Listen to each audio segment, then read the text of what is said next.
our midweek, almost turn the page from last week, start the new week, and a lot to get to. A lot of really good games this weekend, both college football and the NFL. We'll talk about a lot of that.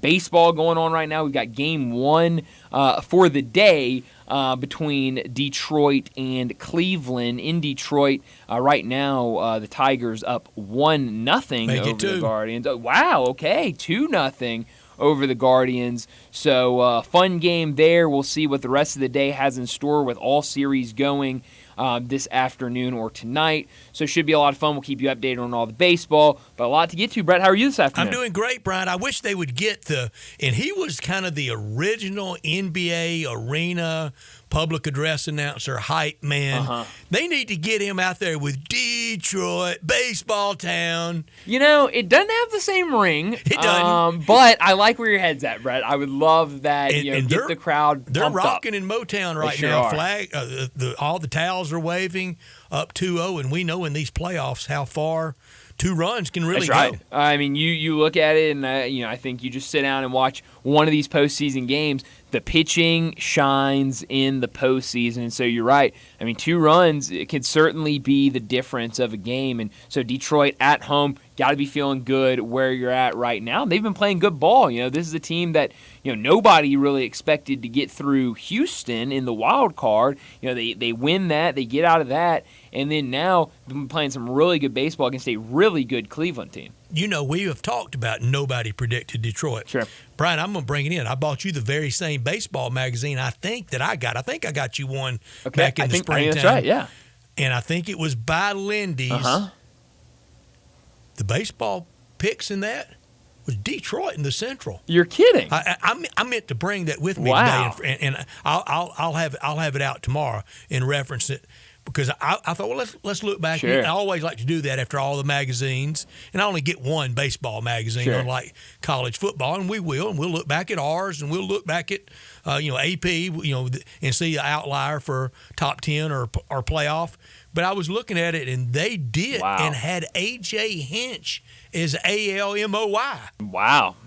I love that. I mean, and I think Take that guy to Vegas. Yeah, I mean, I nailed it. And we've been saying nobody did. Well, yeah, I guess so. Prominent Magazine How about did. that? So that's incredible. The nobodies were us. Yes, we were the nobodies. But no, this Detroit team has been really fun to watch. They've been finding ways to win in different ways, whether it's the great pitching from Trick Skubal, home runs, small ball. It's been a little bit of everything for them, and that's kind of what you love to see in postseason baseball is just teams doing everything they have to do to find ways to win. I don't think you can stay on that magic carpet ride for as many layers of playoffs as we have now. You used to could. You sure could when just the winner of the American League and the winner of the National League met. You even could in just the NLCS and just the ALCS. You could get on that crazy October run. Miracle Mets arguably did in 69. Cardinals, even after expanded playoffs in 06, got on an 83-win team. And there were some others that caught that wave. I think it's harder now. It is designed much like when David Stern went to everything best of 7. They want the 2 show ponies around at the end. Absolutely, 100%. And right now you look around and those top teams that they want are in trouble right now. Big trouble. And that's so L.A. and New York. Yeah, the beat L.A. chance last night. That was as rowdy as you get. Yeah. At Boston Garden or TD Garden indoors, the Padres fans were bringing it. They sure were, and we expected that. We have seen how good of a fan base San Diego has for their baseball team, and also just that hatred between San Diego and the Dodgers. It's real. It's very real, and you're seeing that come to light not only between the fan bases but also the teams on the field. And won't take much to trigger it. No, not at all. I mean, just a little chin music, and you got 50 guys on the field. That's right, and so it's been fun, and it's you've got 40, 30 guys and 10 each from bullpens running. That's exactly right. You got to have the bullpen guys running out there. But no, it's been a lot of fun. It's gotten a little excessive at times. The stoppage we had a couple of games ago, where fans were throwing things on the field and they had to stop. But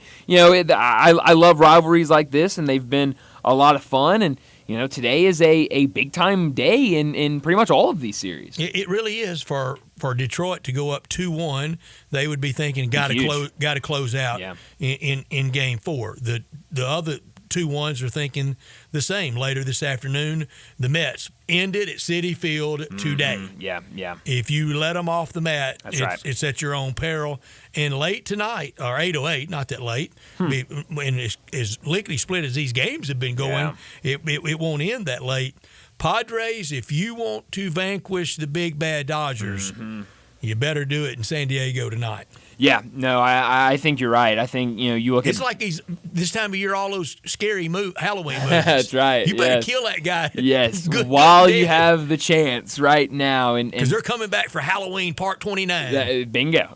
You can't make enough of those movies. I don't. I never have. I am not I'm not a big jump scare person. No. And so I don't go to the haunted corn mazes or anything like that. It's just it's not me. I don't need real blood. Don't need fake blood. Right. Don't need vampire teeth. Keep it. But no, I think some really fun games today. And you're right. I mean, you look at the Mets and Padres. I don't know if you told me both of these series are gonna go 2-2 today. Which Mets or Padres do you have more confidence in to still win that series? I don't know which one I would say. You want to watch the Sissy's Log Cabin text line melt? Yeah, please. I'm gonna melt it. Okay, melt it. There are a couple of topics that I know through the years in this that will do it. Old guard Memphians. I'm gonna say I'm 62. I'm gonna say people in this area. In the extended area, 40-mile radius, Oxford, Far City, Jonesboro even, Jackson even, Jackson, Tennessee even. I'm going to say anybody that was in the viewing area and you're 60 and up. Okay. You know why I don't like anything scary? Saturday nights in Memphis with Savard. Okay. It was Davis spelled backwards, the creepiest character ever on TV. Your dad would know what I'm talking about. I'm sure he does. I'll have to ask him. Your mom and dad both would know. I'm going to write that down so I can ask him. Melt the text line at 901-360-8255 of people that were moved, scared, entertained by Savard on Memphis TV. Interesting. Huh. Okay, it was one of those. I'm gonna have to ask around about this because I'm intrigued now. I don't know anything about him. I just know his name. He kind of did something to me. I never liked anything scary after that. Okay, interesting. I'm gonna do my homework on that tonight. But I do like Halloween. But I don't know that. I don't know that I want somebody jumping out from behind something and scaring me. Yeah, Halloween I'm cool with. But yeah, I'm just not a big jump scare person. It's just I like the foods and the fun around Halloween. Sure, candy and it kicks off eating season. That's right, it does kick off eating season. Who doesn't like that? Thanksgiving right around the corner. Yeah. But no, it's been fun. Brett, speaking of things that are scary, a basketball court that you never wanted to step onto was a basketball court with the slobbering hog on it at Arkansas. Arkansas bringing it back, they announced today. I just made my day today, Brett. And when it went to kind of the corporate hog, and then when Jeff Long ran out that forward-facing hog, and none of this matters in good times. Mm-hmm. Uniform style, uniform color, the logo, none of that matters in good times. You win enough, you could run Kentucky out there in that hideous denim they were in '96 when they won it, and nobody cared because Rick Pitino and Antoine Walker and those cats won it all. That's right. You run them out there in that, that bubble year, we in the NIT, people get fired up about things like that. That's right. And to the longtime fan that might get mad over Pepsi or Coke, Why do you want to alienate them with the alternate logo? That's right. Yeah. It's a good question. When you've had one that worked, when Nolan cut nets down, he didn't cut them down because of the slobbering hog. No. Not at all. But that building rocked because of those good teams. That's right. And people tapped into those fond memories don't want them changed. It's a great point. With them. Yeah, it's a great point. And you're right. All those great memories of those great Arkansas teams, they just come flooding back when you see that logo on center court. And so really happy that they made the decision. Well, don't make me like you, John Calipari. Oh, man. Don't make me like you. Maybe a step in the right direction, getting the slobbering hog out I'm there. already kind of softening up about him. How about that? Wow. Oh, wow. Oh, I didn't see that today. That might be the biggest Halloween trick-or-treat I've heard today. I said softening. Okay, well, I get a big difference there. We're going to talk a lot of college football today. Pretty much every guest, very college football centric today. And we know how big this weekend is. A lot of really, really good games. Right now on a Wednesday, what is that game that you're looking forward to the most this weekend? Oregon and Ohio State. I know that's out of our area, but first time in the Big Ten for those two to meet. And if somebody's going to lose, and there's probably not another loss for either of those teams unless they meet again potentially in a Big Ten championship game, and they probably will. We've all been told, and I think I believe it, that the best rosters out there are Ohio State, Oregon, Georgia, and Texas. Yep. Well, two of those four best rosters are meeting. That's right. Next week, the other two meet. That's right. Yeah. So we'll get to see it on the field, and yeah, I mean, I think I'm starting to doubt a little if Georgia is really. They're not far from that league, but they might be in a next tier. Sure. The Georgia offensive line scares me a little bit, and I think that has addled Carson Beck a little. Sure, absolutely, and I think it's fine to have those questions. I'm with you on some of those questions about Georgia this year. But you speak of that Ohio State and Oregon game. I'm really excited about that. Yeah, I brought Ohio State up yesterday about how good this team looked against a solid Iowa defense last weekend, and now going up against Oregon. A lot of people had their questions about Oregon earlier in the year through their first couple of games, and now, I mean, this is going to be the heavyweight fight of Big Ten play. Fun game of the weekend, Kansas State at Colorado. Really good one. Connor and I had that conversation last night. Coach saw Prime, the commercial come up. This is your time. Yeah, no, really good. And Johnny Radio was talking about this game earlier today, just about kind of these styles, and he brought up that game Colorado played against Nebraska. Nothing makes my day is when I'm in sync with John. Oh, man. Y'all are in sync about this one. He's excited about it, and he was saying today that he thinks he gives the edge right now to Kansas State just because he thinks they'll be able to out-physical Colorado in the trenches, and just, he goes, obviously. Just a little more right now in that program. Right. And I mean, you look at, I think we can all say, Colorado has the stars of Travis Hunter and Shador back there. But, when you look at kind of the rest of the team, this is what John was saying earlier, you look at the rest of the team, feels like Kansas State has more physical players and maybe a better all-around team. But, that's going to be a really good one. Late-night game on Saturday to kind of wrap up the week of college football. Cal at Pitt. Yeah. That's fun this weekend. And we've been talking about Pitt. I mean, the team that has come out of nowhere in the ACC. I mean, I don't think many people thought we'd be talking about Pitt football ranked and being a player in ACC play, but here we are in a really big opportunity for them this weekend. But I truly would not trade for where, good Lord willing, I get down there safely where I'll be Saturday night. And night game, not always through the years that when I go with Ole Miss that it's at night, but when it is, it's different, it's special, and it's of all the things you hear about, some get a little overdone in sports. I've told you around here. Any old timer that tells you about the Coliseum experience, believe them. Any old timer tells you about Savad, believe them. Yeah. Anybody tells you about Tiger Stadium on a Saturday night, believe them. Yeah, absolutely. And and who knows, Brett? If they get their way, every game will be a night game for state them. law. Well, in September.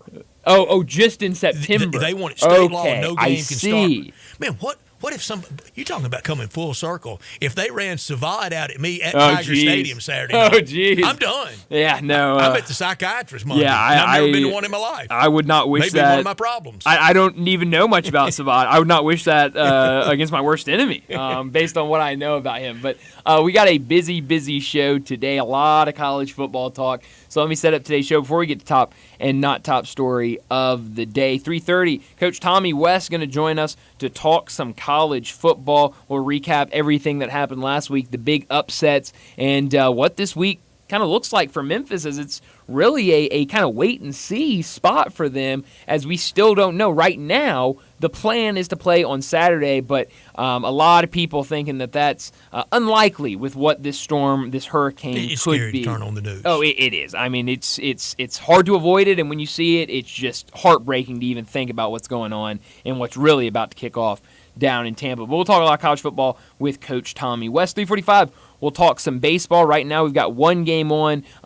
About 3:45, we'll be getting ready for another game to start as well. So we'll update you and talk a little bit about the games today. 4 o'clock, David Cohn, the co-host of Crane and Company. He'll join us. We'll talk more college football with him, recap the week, preview some of these big games for this weekend. 4:30, we'll talk some early college football lines for the weekends. We're kind of midweek. What jumps out to us, what Vegas is thinking about some of these games. 4:45, big number of the day. 5 o'clock, Dean Blevins from Oklahoma City. He does television and radio out there. He'll join us to talk about his Sooners, their big game, Red River this weekend against Texas. We'll get his thoughts on this game and what he thinks about where Oklahoma is right now throughout the season. 5:30, we'll get to what's trending, and I found, I guess, yesterday afternoon at some point, NBA.com released their GM survey, so I have some stuff from that Grizzly-related. Speaking of Oklahoma City, a lot of people like the OKC Thunder this year, so we'll talk about that and some other trending things at 5:30. Then 5:45, we'll wrap up today's show with Crunch Time. Let me remind you, we're in our Family Leisure Studios where family and fun come together. You got to get over there. It's the world's biggest spa sale going on right now at Family Leisure. Save thousands on in-stock hot tubs ready for delivery. Spas starting at $28.99. Cold plunges starting at $39.99. Swim spas at $17,499. Special financing, it's available. And don't forget about the huge discounts on all in-stock above-ground pools. And all patio furniture, it's priced to move. So head over to Family Leisure, 2120 Whitten Road, just north of I-40. He's Brian, I'm Brett. We're Sportstime. We're with you until 6 o'clock, and we want you to be a part of our show on any and all subjects related to sports and scary things from the late 60s, early 70s. Text us at the Sissy's Log Cabin text and talk line at 901-360-8255. All our guests will appear on that same number at the Sissy's Log Cabin guest line at 901-360-8255. We're always in our Family Leisure Studios. Even when I'm in Baton Rouge on Friday, I'll be in the mobile Family Leisure Studios. And this hour brought to you every day by Lexus of Memphis at 2600 Ridgeway and online at lexusofmemphis.com. Great offers on all remaining 2024 models, the 2025 starting to take over, and always special leasing options. Drive in luxury and confidence knowing that every new Lexus comes with complimentary first and second maintenance services. Call them at 901-334-9673, but they want you to stop by. They invite you by Lexus of Memphis at 2600 Ridgeway, the one and only Lexus dealership in town, where you can put yourself in the driver's seat of the all-new 2025 flagship LS500, and you'll be looking and you'll be driving in style. When you purchase a Lexus, you get top-of-the-line engineering and design, and they make for the luxury driving experience. Online at lexusofmemphis.com. Experience amazing at Lexus of Memphis. Top story of the day. Well, Brett, my top story of the day has got to be the Major League Baseball playoff action going on right now. Guardians and Tigers through 4 innings. Tigers up 2-0. Both teams 3 hits apiece. It's been a fun game to watch, and we'll see if the Guardians can even this thing up and make this a game. But right now, it's all Tigers. Here in less than an hour, Phillies and Mets, which is one that a lot of people have been talking about because of how well the Mets have been playing. They've been playing lights out. They've got the guys that can step up and hit the long ball. Pete Alonso, he stepped up and had some massive at-bats throughout the playoffs, even going back to the wild card. And now they've got the Phillies on the road.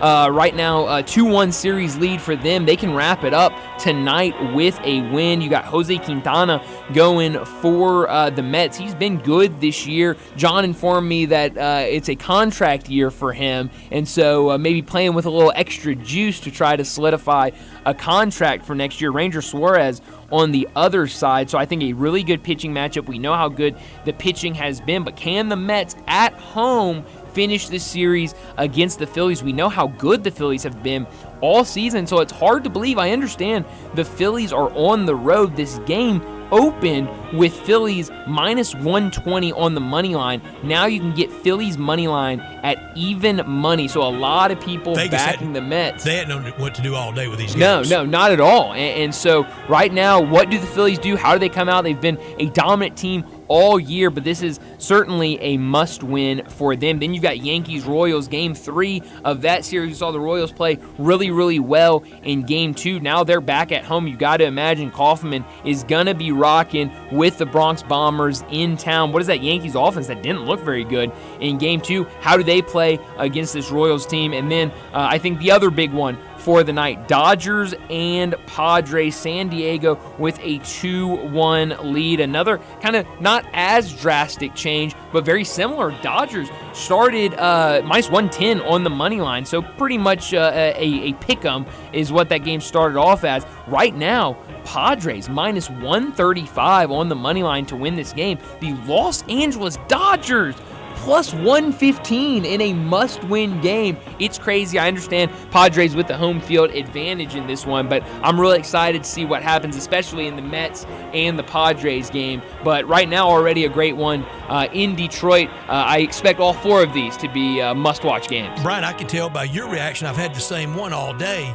It's rare to see Vegas, I'm not going to say on the run, but really not have a strong handle on anything. Yeah, absolutely. And all 4 baseball, they don't. Yeah. All 4. That's my top story right there with the baseball. Padres and Mets take unlikely 2-1 leads over 2 regular season behemoths. Dodgers and Phillies cruised October. They knew in May they were going to be in October baseball, while the Mets and Padres had to fight their way in both now 1 win away from meeting in the NLCS. 95 regular season wins for the Phillies, 98 for the Dodgers, and it won't mean squat if they don't advance. Both don't get 2 more wins in the LDS. The season means nothing. It was a failure. It absolutely would be. Not top story of the day. Well, Brett, my not top story of the day, we talked about it yesterday after it happened, and now we're getting more news about it. DeMichael Cole reporting for the Commercial Appeal that it is a mild ankle sprain for Ja Morant, according to Taylor Jenkins. The Grizzlies will be cautious, but no concerns for opening day. So we saw Ja Morant take himself out of that preseason game in Dallas against the Mavericks. A lot of people obviously very worried after all the injuries last year, especially the injuries to Ja Morant, of what this could mean. And you heard even after the game, Taylor Jenkins, Ja Morant speaking about it, kind of said, we're not really worried about this. We'll take a look at it, but nothing major, very minor. And so now we know just an ankle sprain for him. So I imagine, and I think DeMichael even went out and said this on his Twitter, that they have not said he shut down for the rest of the preseason, but you got to imagine after something like that, you know what Ja Morant's going to do. You know he's in shape. You know he's ready for the season. I say, no more preseason for Ja Morant, and we'll see you first game of the season. Brian, we like to keep this show at high standards, don't we? We do. We have the official standards and practices committee. Absolutely. Kind of the ombudsman of this 100%. show that oversees all things on this show. Is it inside the lines? Is it allowable to have a top and not top story on the same story? You know what? We'll allow it today. We'll have it reviewed afterwards, and then we'll give you an official answer. My not top story. 4 baseball games today and tonight. Cleveland at Detroit underway. Philly at Citi Field in Queens. Yankees in the heartland of the United States in Kansas City. L.A. and San Diego way out there on the left coast. The Beat L.A. chants last night, just thunderous. But for one day in Kansas City, can you be a baseball town again? For one little day, be a baseball town against the big bad Yankees and really give them the treatment? And in Detroit, can it be baseball town instead of Detroit basketball town? Padres, it's the only show in town. It's got to be a baseball town. Their fans last night, they were tremendous. Oh, yeah. No, they were fantastic, and hopefully we see the same thing tonight with their game and the rest of these environments, Kansas City, New York with the Mets, and in Detroit as well. But that'll do it for top and not top story of the day. Let's go ahead and get to our first break, and when we come back, we're talking some college football with Coach Tommy West. Add a little fun to your lunch break. Join Johnny Radio for Sports 56 Happy Hour from 11 to 1 every weekday on Sports 56 and 98.5 FM. The best I do's start with Sissy's Blue.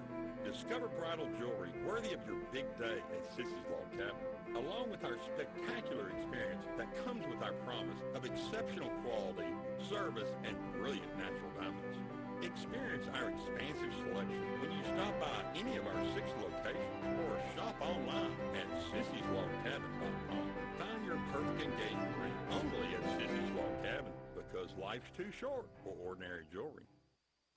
Step up your wings game at East Coast Wings & Grill. With 60 wing flavors and 7 heat indexes, do you have what it takes to turn the heat on your wings up to insanity? East Coast Wings & Grill is family-friendly with a large variety menu to satisfy the whole bunch. Sign up today for their loyalty program and taste the rewards. For every dollar you spend, you collect a point. Earn 100 points and receive a $5 reward. Next to Lowe's off Highway 64 in Bartlett, come try America's best wings at East Coast Wings & Grill.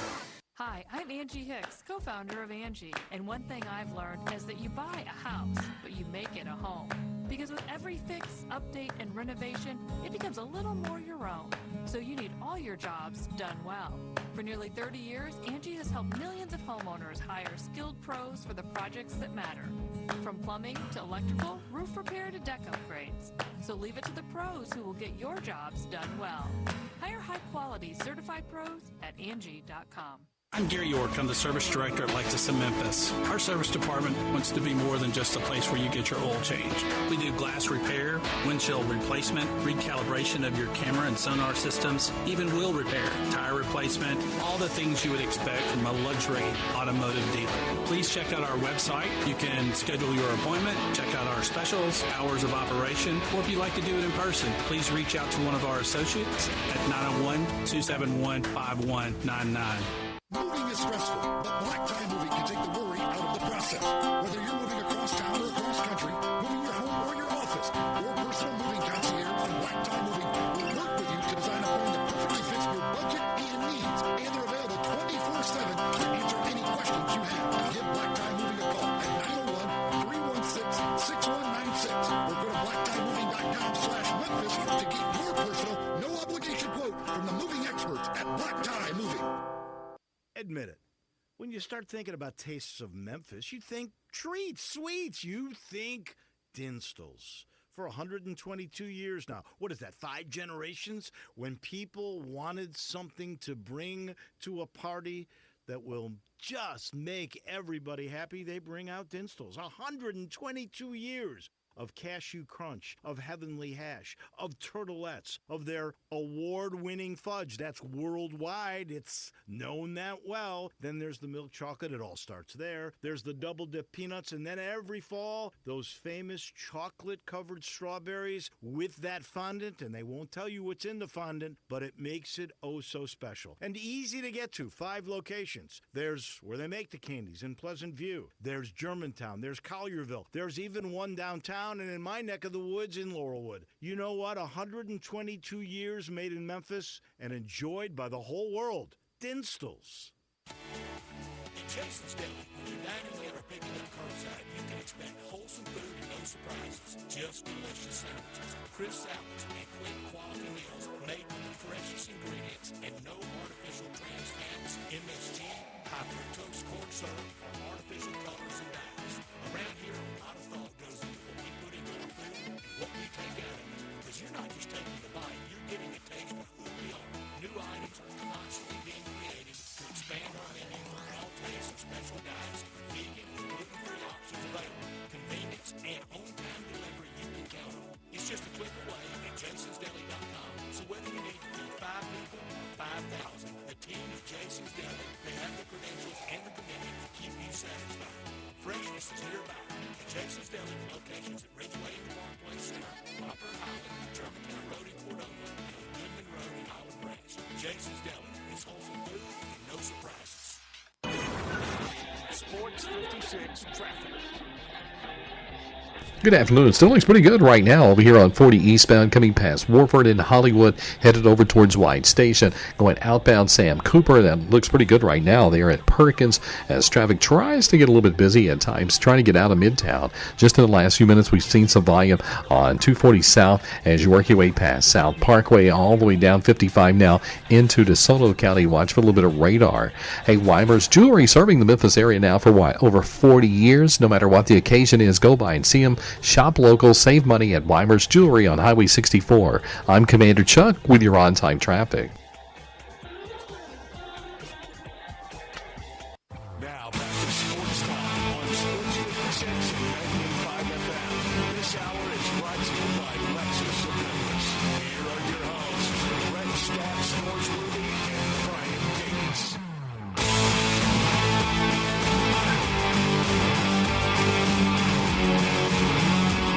Welcome back into Sports Time. Bryant and Brett with you in our Family Leisure Studios, and joining us now to talk some college football, Coach Tommy West. He joins us every week at this time. Coach, thanks so much for joining us. A wild weekend with all of the upsets in college football.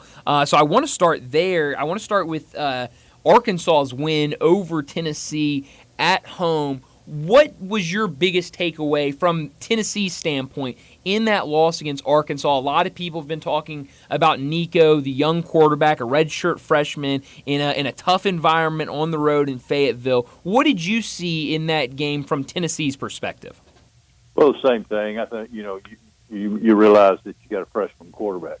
I thought during the game, I thought he held on to the ball. It wasn't just letting it fly. I thought he was trying to wait. Instead of anticipating throws, I thought he was trying to wait till they were open, and then it's too late. And then I was really surprised, but Arkansas took their running game away. And really that game could have been a lot worse than it was if Tennessee's defense, and I'm going to give them credit. I know Arkansas had some blunders in the red zone, but Tennessee's defense played great in the red zone, or that game would have gotten out of hand early. Yeah, it would have, Coach Tommy West, and we're so glad to visit with you because you have lived this, you've experienced this. And let's go on that sideline with Sam Pittman. Everybody in the summertime basically maybe having him out by his open date period. Instead, he's 4-2. Arguably could be 6-0. Sure could be 5-1. How is it for that head coach that's done a really good job? I think Arkansas fans need to remember what kind of program he inherited before having him out of there so quickly. But for a guy like that, a legendary assistant coach that so many people know well, how do you think he's feeling today with getting that big win? No, I think he's validating what he does. And Pittman's a great guy. He is very well liked amongst coaches, not just in the league but around the country. But he's a tough guy. He's an O-line guy. He's a tough guy that's how he's built his program, and it's paying off for him. But again, like we've talked every week, if you don't have a quarterback and your quarterback doesn't play good, then you're swimming upstream. And their quarterback's a good player, and he played well. And the Arkansas plan of we're going to try to limit the Tennessee run and make essentially a freshman. I know he played some games and played in the bowl game. We're going to see what he can do on the road, and he will have better days than that. Coach West, take us behind the recruiting scene, because you just echoed the only thing I've ever heard out there about Sam Pittman, recruiting against him, being at a high school game and standing on the sideline with him, maybe running into him, he's coming out and you're going in to talk to a recruit. Out there in that fraternity of coaching, how do you become that kind of guy? Because you're wanting that same player that he may be wanting, but I guess you got to understand that you're not going to get them all, and you got to keep your good name. That's right. I say that because I think Sam's a real guy. Mm-hmm. He is who he is. He doesn't try to be something else. And there are a lot of them that want to be something they're not. They don't know how to treat people. He knows how to treat people, and that's how I've always judged. It doesn't matter where you are. We're all coaches. Doesn't matter whether you're coaching high school ball or junior high, but we're all coaches. And you treat people with respect. I think that's what he's always done.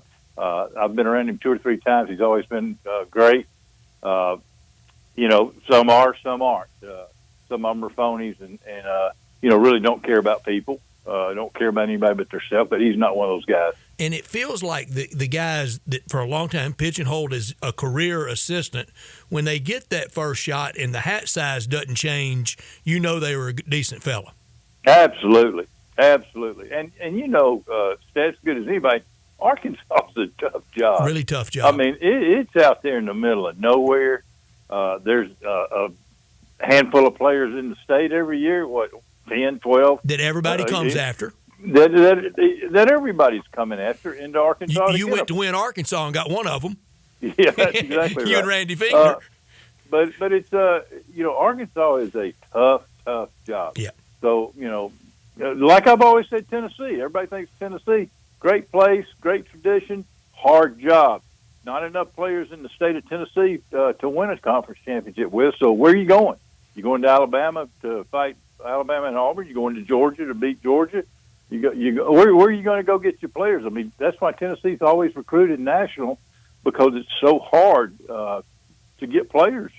Coach West, yeah. Dave Woloshin and I on these very airwaves, we were warning and begging UT fans fall of 08, be careful what you're wishing for and getting Fulmer out of there. You don't know the set of unintended consequences you're going to set off. And we were talking about what appears to be easy is not at Tennessee. Well, look what running Philip Fulmer out did. Oh, no question. I think people think that Tennessee, because it's such a good place and, like I said, has such great tradition and great fans, that it's one. But it's hard, and look at how many years now it's taken to get back to where they want to be, and I still think they are where they want to be. I don't think this one loss is going to make their year or define who they are. I think they're going to have a great year. Yeah, absolutely. Talking to Coach Tommy West, the other big upset in the SEC, just a couple hours away from us here in Memphis, up in Nashville, Vanderbilt pulling the upset over Alabama. Brett and I have been talking about this game all week long. This was not a fluke, Hail Mary, win at last, trick play, whatever it might be. This was a Vanderbilt team dominated time of possession and had a game plan and really took it to Alabama and pulled out the win. I've been saying all year, I watched Vanderbilt Virginia Tech in their first game. And now I played against on defense last year. I played against that quarterback at New Mexico State, and he's the real deal now.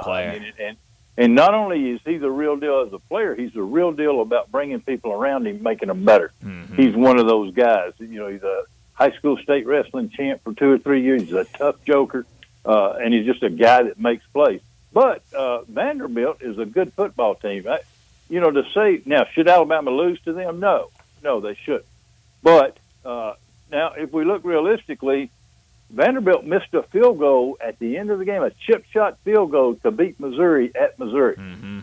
And if they had all they got to do is make a field goal, and now in the last 3 weeks they've beaten 2 top 10s. So that doesn't just happen. If they don't if they kick a field goal and then don't lay an egg at Georgia State, which how they did that I don't know, but then all of a sudden Vanderbilt's undefeated. So Vanderbilt, I think they've got a solid team. This week, I think will tell the tale for them. They go to Kentucky, and we'll see how they fare there. But I'd be shocked if that's not a really good game. And, Coach, I know you were watching that Virginia Tech game closely because I know your relationship and friendship with Brent Pry. He was your D-line coach here, right? Yes, correct. Yeah, and you know how we would have a Tiger assistant every Thursday morning. You would kick off the year with George and Dave, and would have a Tiger assistant every week. And one week, and I think it was around this time, around the Jewish holidays, both George and Dave were out, and Coach Pry was the assistant coach coming in that week. And when we got through, I was thanking him in the hallway, appreciate it. I said, "Well, where are you headed?" He goes, "I'm going over to the hospital. My wife's having our daughter this morning." He was just as calm as he could be about it too, Coach. I said, "Man, I'm nervous for you." That's awesome. He's another one of the good guys. He sure is. Brent is who he is. Hey, I tell you one that's kind of crazy right now is the Florida State deal. Oh man. I was doing a little research on them, and it looks pretty sure they're not going to have a winning season this year. Yeah. And if they don't, then 5 of the last 7 years they've had a losing season. Wow. It makes next year big, doesn't it? Sure does. Yeah, well, Willie Taggart had 2 his last 2 years. And then Norvell's been there, and this will be 3 out of 5 for him with a losing season. So it's not as easy as it looks. It sure isn't. How do you think Kalen DeBoer's feeling this week? Ooh. Honeymoon's over, isn't it? Oh, boy. Now they don't like what he wears on the sidelines. They don't like how he spells his last name now. No. They don't like anything about him right now. I don't know. I mean, I said, who wanted that job? Yeah. I mean, who wanted to follow Coach Saban? I mean, the arguably the best college football coach of all time. What a tough deal. A few weeks ago they were calling him Kalen DeBear, and now they're calling him Kalen DeShula. Yikes!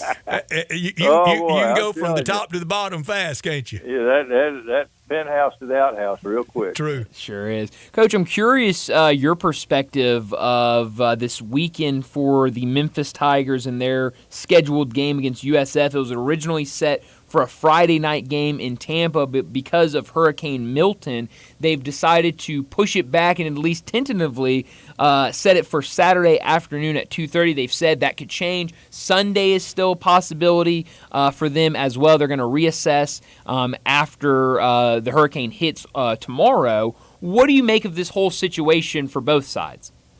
Well, they got to get it played. I'm going to tell you, I went through that. We had a game at Arkansas State that took 2 days to play. We had to call it off, and then we ended up having to play 3 games in like 12 days. And you need to get it played. I was a little bit surprised. I thought what they would do is get South Florida out of there and just move the game to Memphis. Yeah. And then go back down there 2 times in a row. Let them have the next 2 home games. I thought that would have been one. You get your team out of there, which how bad is that situation? But you get your team out of there, and then and you guarantee you can get it played. Tulane kind of had to do that after Katrina. They were a lot of places even practiced here a little bit, didn't they, Coach? Yes, they did. Chris Selfo was a friend of mine that was a coach then, and they moved. Basically moved to Ruston, Louisiana, and practiced in the mornings, but stayed there at La Tech. And we had Southern Miss. Southern Miss came here. Then that Katrina year came to Memphis, and then they practiced, used our facilities in the mornings, and we used them in the afternoons. Interesting. Wow. Yeah. So definitely a very, very weird situation. But I'm with you. They got to find a way to get that game in. They need to get it played. Who wins Ole Miss at LSU? I've liked Ole Miss all along. I think they're a really talented team. I know they stubbed their toe with Kentucky, but I think they're a really talented team. I'd be surprised if Ole Miss doesn't win the game, even though it's at LSU. I know how hard it is to win down there, but I like Ole Miss. I think they got a really good team. I love their offensive lines and their defensive line. That their depth now. They're not just good players; they're too deep. They lose somebody to injury. the next guy that comes in is just as good. So I like Ole Miss in that game. In the coaching world, I know you know things going on in the outside world, like the year of 9/11, like the players they know about the hurricane and the weather situation. But like right now, when you were in the middle of it, would you even know the baseball playoffs were going on? No. I might know they're going on. I wouldn't know who's in it. Last year, I asked Lane that, and he's a huge Minnesota Twin fan from growing up there when Coach Monty was with the Vikings. And I asked him, it was coming up to open date, I said, are you going to watch any of the baseball playoffs? He said, are the Twins still in? I said, no, Coach, they went out early. He said, then I'm not going to watch. Well, that's exactly what I'm saying. I mean, no, you just don't have time, and you're so headstrong right down the middle just not to take your eyes off of anything. Do you have time for like banking and financial stuff and I mean this family stuff? Is it hard to dedicate time to that? No, you got somebody that has to do that for you. There's not many that. I can remember talking way back, to remember Bobby Cremens, the basketball coach at Tech. We were talking one time, and I said he got to talking about contract. We were talking about contracts, and I said. Do they pay well at Georgia Tech? He goes, Tommy, to be honest, I don't know. I said, what do you mean you don't know? He said, I have no idea what I make. He said, my wife handles all that. I said, you don't even know what you make? He goes, I have no clue. That's a Final Four coach. That's hilarious. Oh, yeah. Great coach, good guy. But he was very driven. I mean, it was one speed for him. Mm-hmm. Absolutely. Going back to Alabama Vandy, that's the hardest thing as a coach. And it's why people can't repeat very often with championships, and it's so hard because when you lose a game, they're going to play well the next week because anybody that gets backed in a corner is going to come out fighting. Mm-hmm. If your team's got character at all, I mean, you're not going to put up with it. You ain't going to let somebody just slap you in the face and walk off. No, you're going to fight. It's when it's going good. When something really good happens, like did to Alabama with Georgia, and then, boy, they sat in class all week now, and everybody told them how great they were. Yep. Mm-hmm. And if you lose that edge, I don't care how good you are, you lose that edge a little bit, then you can lose to anybody. And there's Twitter and Instagram telling you how great you are. Oh, yeah, absolutely. Well, like I like to watch pro ball, and the Chiefs, it's hard to do what they've done. Mm-hmm. They got the greatest quarterback in the league, but it's hard to do what they've done because you just get outside interest, and if you just lose that edge just a little bit, that's right. You can lose. I mean, so DeBoer had a tough job last week, and didn't do a great job with it. Yeah, you're right about that. Well, Coach, as always, thanks so much for joining us. We'll talk to you again next Tuesday or Wednesday, whatever day it is. You got it, Coach. You got it next Wednesday. Thank you, sir. Thanks, Coach. Coach Tommy West with us every Wednesday. How good is that to take us inside and fantastic. Tell the stories in just a very relatable way. Absolutely. You hear that word out there, and he talked about in the coaching world running into Sam Pittman and recognizing the reputation on him is that. Everybody absolutely. out there working against him or for him, 100%. It was very real. He was on our Sissy's Log Cabin guest line. Sissy's Log Cabin, the official jeweler of the hometown teams, the Memphis Grizzlies, big supporters of the Memphis Tigers, and also on Monday they bring you the report from the SEC that we give you every Monday at 4:30 when we look back at the weekend in the SEC. That great location at 4542 Poplar. We talk about eating season. It's getting time of the year for that great gift buying season at Sissy's Log Cabin with all the fine jewelry, engagement rings, wedding bands, necklaces, earrings. 9,000 square foot store in Laurelwood with expanded lines for Rolex, Cartier, diamonds, and more. Since 1970, with all the locations across the Mid-South, they offer a selection of diamonds, estate jewelry, and fine gifts. And soon, back at FedEx Forum real soon, with the Sissy's Log Cabin floor seat lounge at the Grizzlies games. Unsurpassed value, exceptional service, expansive selection, and an extraordinary shopping experience because life's too short for ordinary jewelry. Well, Detroit still leads 2-0 over the Guardians, Game 3 of that series. But let's go ahead and get to a break. When we come back, we'll talk about this game and the rest of the games on the schedule for this afternoon in Major League Baseball. We're doing that next on Sports Time. Join the voice of the Tigers, Dave Woloshin, for Wolo and Friends. Weekday mornings from 10 to 11 here on Sports 56 and 98.5 FM. Most shoppers today fall into one of two categories. You could be like Dave, who settles for nothing but the finest. I drive only European luxury sedans, wear the finest Italian leather shoes. My shirts are custom made, and I expect white glove service from those I do business with. I appreciate world-class brands, and at this point in my life, I just don't want to compromise on quality, no matter what I buy. Or you might be like Steve, whose goal is to always get the best deal. I'm frugal. I'm all about finding value. I want the best price, and I don't mind going out of my way to get it. Work hard for my money, but just want to make sure when I buy something, I can have confidence in knowing I'm not overpaying for it. It's not being cheap, it's being smart. You never see these two guys in the same store, except for one. That's why I shop at Genesis Diamonds. Genesis Diamonds is that rare shopping experience where you can have it all. Uncompromising luxury and unbeatable value. Exceptional service and the guaranteed best price in America. A premium experience and a smart purchase. This is where the best of all worlds come together. Genesis Diamonds, Memphis' direct diamond importer. Empire Reports Extended. Rick's Powder Coating for a beautiful finish every time. Rick's Powder Coating specializes in automotive, ornamental, residential, and industrial coating. With 2 conveyor lines and the largest batch ovens in the Mid-South, Rick's can accommodate all of your powder coating needs. Locally owned and operated since 2002, Rick's Powder Coating will customize a beautiful finish just for you. Drop by or call to see how Rick's Powder Coating can bring color to your life. 901-367-2771 or rickspowdercoating.com. Hi, I'm Angie Hicks, co-founder of Angie, and one thing I've learned is that you buy a house, but you make it a home. Because with every fix, update, and renovation, it becomes a little more your own. So you need all your jobs done well. For nearly 30 years, Angie has helped millions of homeowners hire skilled pros for the projects that matter. From plumbing to electrical, roof repair to deck upgrades. So leave it to the pros who will get your jobs done well. Hire high-quality certified pros at Angie.com.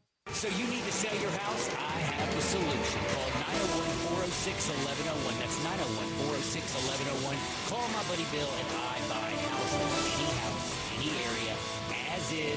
It's literally as simple as that. Just pick up your phone. Call 901-406-1101. That's 901-406-1101. Call my buddy Bill and I buy houses. Guaranteed to close in 5 days. If you need to sell your house fast, call Bill at 901-406-1101. That's Bill and I buy houses. Now back to Sports Time on Sports 56 and 98.5 FM. This hour is brought to you by Lexus of Memphis. Here are your hosts, Brett Stack Sportsworthy and Brian Gates.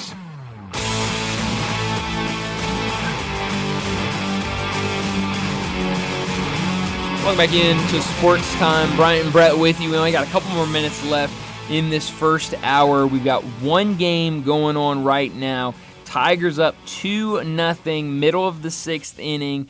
Starting to feel real good for the Tigers. Only start counting outs, I guess, if you are the Detroit Tigers. Why not? Why not? I mean, just hold on for a couple more innings, and you go up in the series 2-1, and that would just these are the tough ones, though. These are definitely the big ones. This is when guys step up and make plays, but I mean, that would be special. If Detroit could go up 2-1 in this series, that'd be incredible. I'm for Cleveland in this one, but if Detroit came out of it, Sure. I would enjoy it. Tony La Russa used to say the toughest 3 outs. Oh, yeah. 25, 26, and 27. That's right. Yep, the big 3, you could say. I mean, that's what it's all about. And so, And 2's not insurmountable. That's right. No, you're absolutely right. I was just about to say, I mean, we've already seen. Bloop and a blast is tied. Exactly. We've already seen in this playoffs where I'm going to try to work in every baseball saying into one segment. I like that. 25, 26, 27, bloop and blast.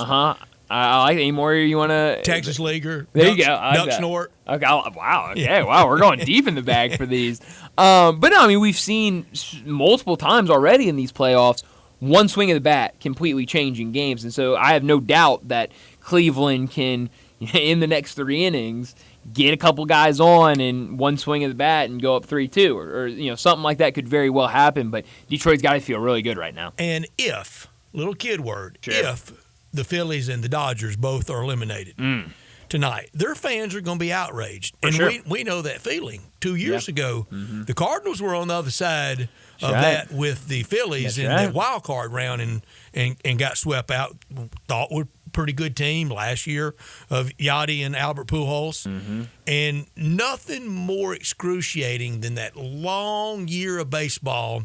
You're 10 up, 20 over 500 from 4th of July on, and you get to the postseason and it locks up. Oh, yeah, no, 100%. And you're out. 100%, and it can What just we like do that. it for since April? Exactly, and I mean, we talked about the Phillies and the Dodgers all season about the dominant teams in baseball right now, and right now, I mean, on the brink, and it could be just like that. Easily. They're out, and that's just Major League Baseball for you. And that 06 Cardinal, and even 2011, real good at the beginning. Injuries kind of had to rally at the end, but 06 for sure. There were 7 Tony La Russa teams better than that one. Sure, but just one of those years. It happened, and the Tigers couldn't field on the infield that year. Yeah, no, you're right about that. We really never got the ball out of the infield. Well, hey, sometimes that happens. David Eckstein, 140 pounds. That's right. Yes. MVP of the World How about Series. that? I mean, I guess that happens. Okay, but, 160. Sure, there you go. Give him a couple extra pounds. But no, I'm excited for the rest of the day of baseball. I mentioned it just here in a couple minutes. Phillies and Mets will get started over on FS1 408. The scheduled time for first pitch there. And you look around, beautiful weather for all these games. 70 and sunny in New York. I don't know the temperature in Detroit. Looks great there. In Kansas City, 73 and sunny. And then in San Diego, you're going to get a little bit of that breeze coming from the ocean. 69 and sunny tonight for them. So, great weather for these baseball matchups. 65 and sunny in Detroit. I'll take You'll take it. I'll take it. I know the people in Detroit will take it.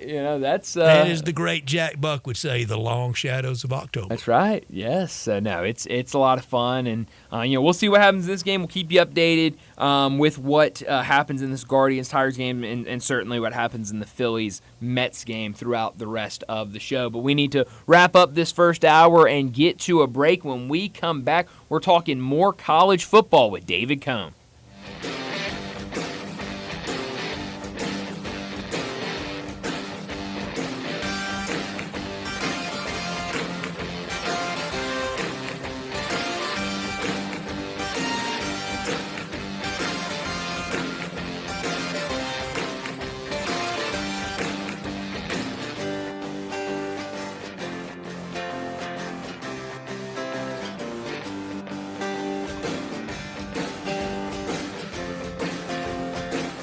Summer may be over, but yard work, it goes on. Don't worry, Colonial Hardware makes it easy for you. Colonial Hardware has all the lawn and garden tools you need from the best brands in the business. Ferris, Snapper, Husqvarna, Toro, Echo, Shindaiwa, and Billigo. Servicing most brands of lawn equipment, Colonial's master service techs will keep you going year-round. Colonial Hardware, family-owned and operated, and serving you for nearly 50 years. Thanks to Bass Pro and Lincoln at Sycamore View, and online at colonialhardwareinc.com. Hi, this is Troy Fiveash, owner of Fiveash Roofing. In these uncertain economic times, there are so many things as a contractor and a business owner that I cannot control. The rising cost of materials, not to mention fuel and transportation costs. In the last 2 years, shingle prices have almost doubled, and commercial materials have doubled. And I don't have to tell you what fuel costs these days. But you know what I can control? How much markup I put on a project. I have always prided myself in knowing I never gouge a customer. But in an effort to ensure my crews have work and my customers are being treated fairly, I have lowered my profit margin, hoping to give you a price you can live with and keeping my crews busy. So if you need a roof or gutters, please give us a call. Five Ash Roofing, fair, honest, and ethical. Five Ash Roofing, a proud sponsor of Tiger Athletics and a member of the Tigers home team. 367-0050 or MemphisRoofer.com. 367-0050 or MemphisRoofer.com.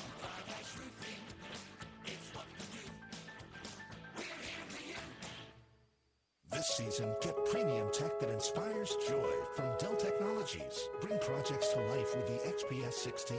It delivers supercharged processing for enhanced productivity and freedom to express yourself. Performance-class Dell PCs with Intel Core Ultra processors deliver a dedicated engine to help accelerate AI. Enjoy free shipping, Dell rewards, and expert support. When you get a Dell PC with AI, it gives back. Shop now at Dell.com/deals. It's football season and nothing goes better with Game Time Eats than chicken wings. It's a tradition like no other, but not just any wings, it's the seasoning that makes the chicken wing.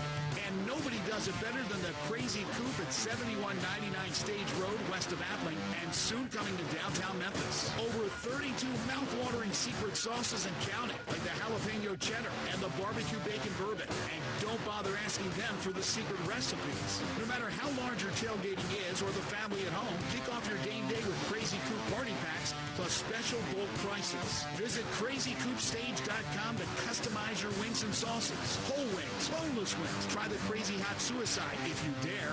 Add Parmesan fries and fried dill pickles. And don't forget the carrots and celery sticks. For the full menu, which includes juicy burgers, catfish fillets, chicken nuggies, and crazy kid meals, go to crazycoopstage.com. That's crazycoopstage.com. You'd be crazy not to visit the Coop. Listen each and every Sunday morning at 11 to join Idlewild Presbyterian Church for worship. Idlewild is a PCUSA church located in Midtown Memphis. Traffic brought to you by 901 Eats to Go, 3135 Kirby Whitten Road in Bartlett. Pick up, DoorDash, Uber Eats, or online at 901eats.com. Eats with the Z. Good food fast. Sports 56 traffic. Good afternoon as it picks up with more volume over here on 40 West, coming past Danny Thomas, making your way across that Hernando de Soto Bridge over into West Memphis, down I-40 in Arkansas. Watch your speed all the way out towards Forest City as it builds over here now. Certain sections of Sam Cooper, especially headed back towards the interstate. If you'd like to help out with the hurricane victims, especially with the storm that's going on now, you can donate with the American Red Cross. Check out their website at redcross.org. Together we can make a difference. I'm Commander Chuck with your on-time traffic.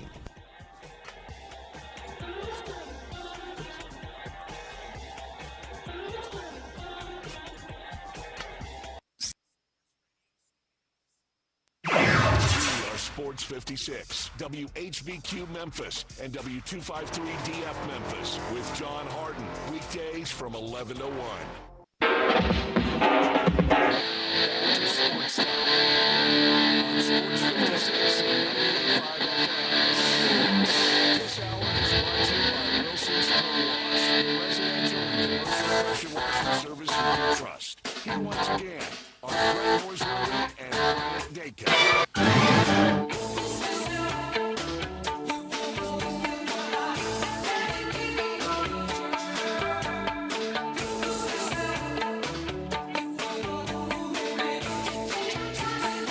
Welcome back into Sports Time. Bryant and Brett with you in our Family Leisure Studios and joining us to talk some college football. David Cohn joins us now to talk the wild, wild weekend of college football. I mean, David, where do we even start after all of those upsets and everything that happened in college football over the weekend? You know, I'm trying to start from a perspective of what we just witnessed this past weekend is good for college football, and it hurts a lot of people to hear. It hurts a lot of people in my own household to hear. You know, I had to work through that Vanderbilt beating Alabama game with my wife, and she did tell me at the end of the night, she said, you know, Tennessee losing made it a little bit better. So that's kind of where we are. I think we had an LSU fan call into the show this week and said, man, I've never been so happy to have a bye week as I was this week.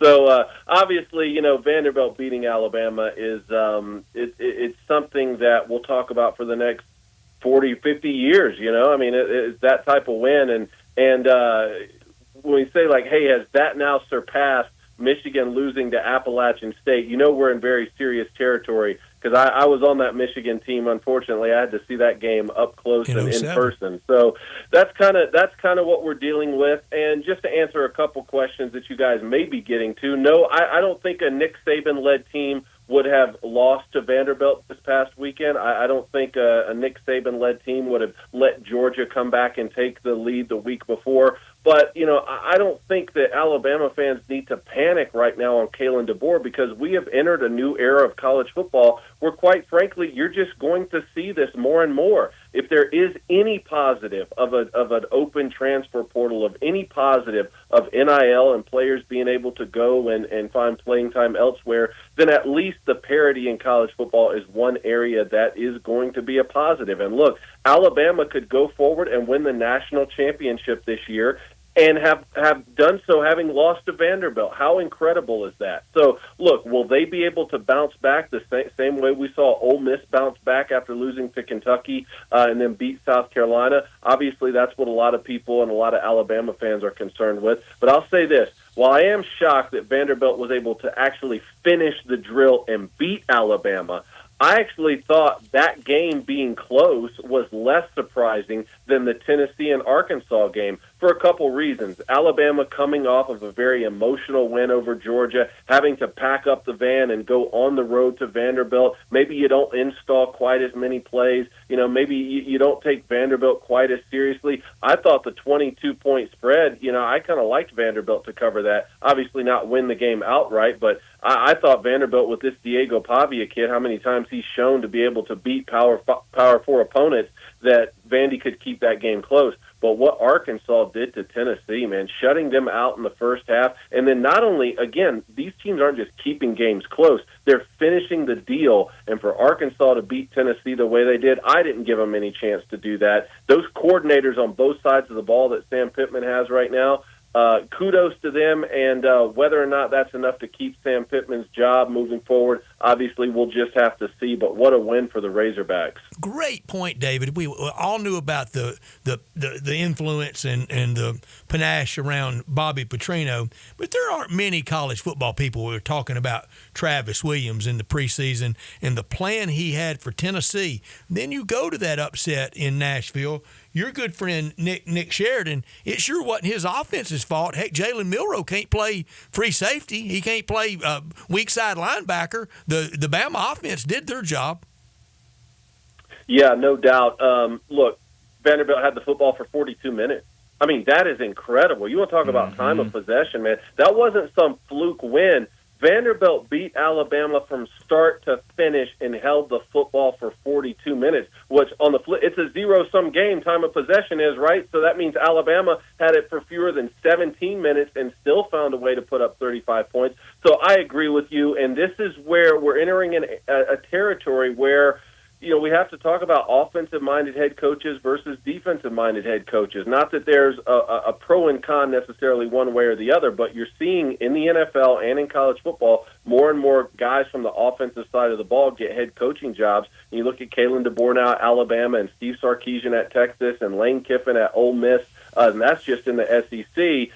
How will those coaches be able to hold up against, say, the Kirby Smarts of the world who come from a defensive side of the football? The last three national champions, Georgia twice and then Michigan, had the best defenses in the country, and that's an area where you saw Nick Saban. I think if all variables in this game were the same, except you put Nick Saban on this, heading up this roster that we saw, maybe Vanderbilt still punches above their weight. Maybe they still take a lead into halftime or even into the third quarter. I just feel like the defensive adjustments from a head guy like Nick Saban, just like we've seen Bill Belichick do in the NFL, that would have won over at the end, and you would have seen Alabama be able to win an ugly game late. But to your point on Travis Williams, obviously because he's an Auburn guy, we do talk about him a lot on our show because Jake and Blaine Crane have advocated for him to be the DC at Auburn. And the plan he put together to stop Tennessee last weekend for Arkansas, it was a very risky plan. That 3-3-5 that he was playing, but also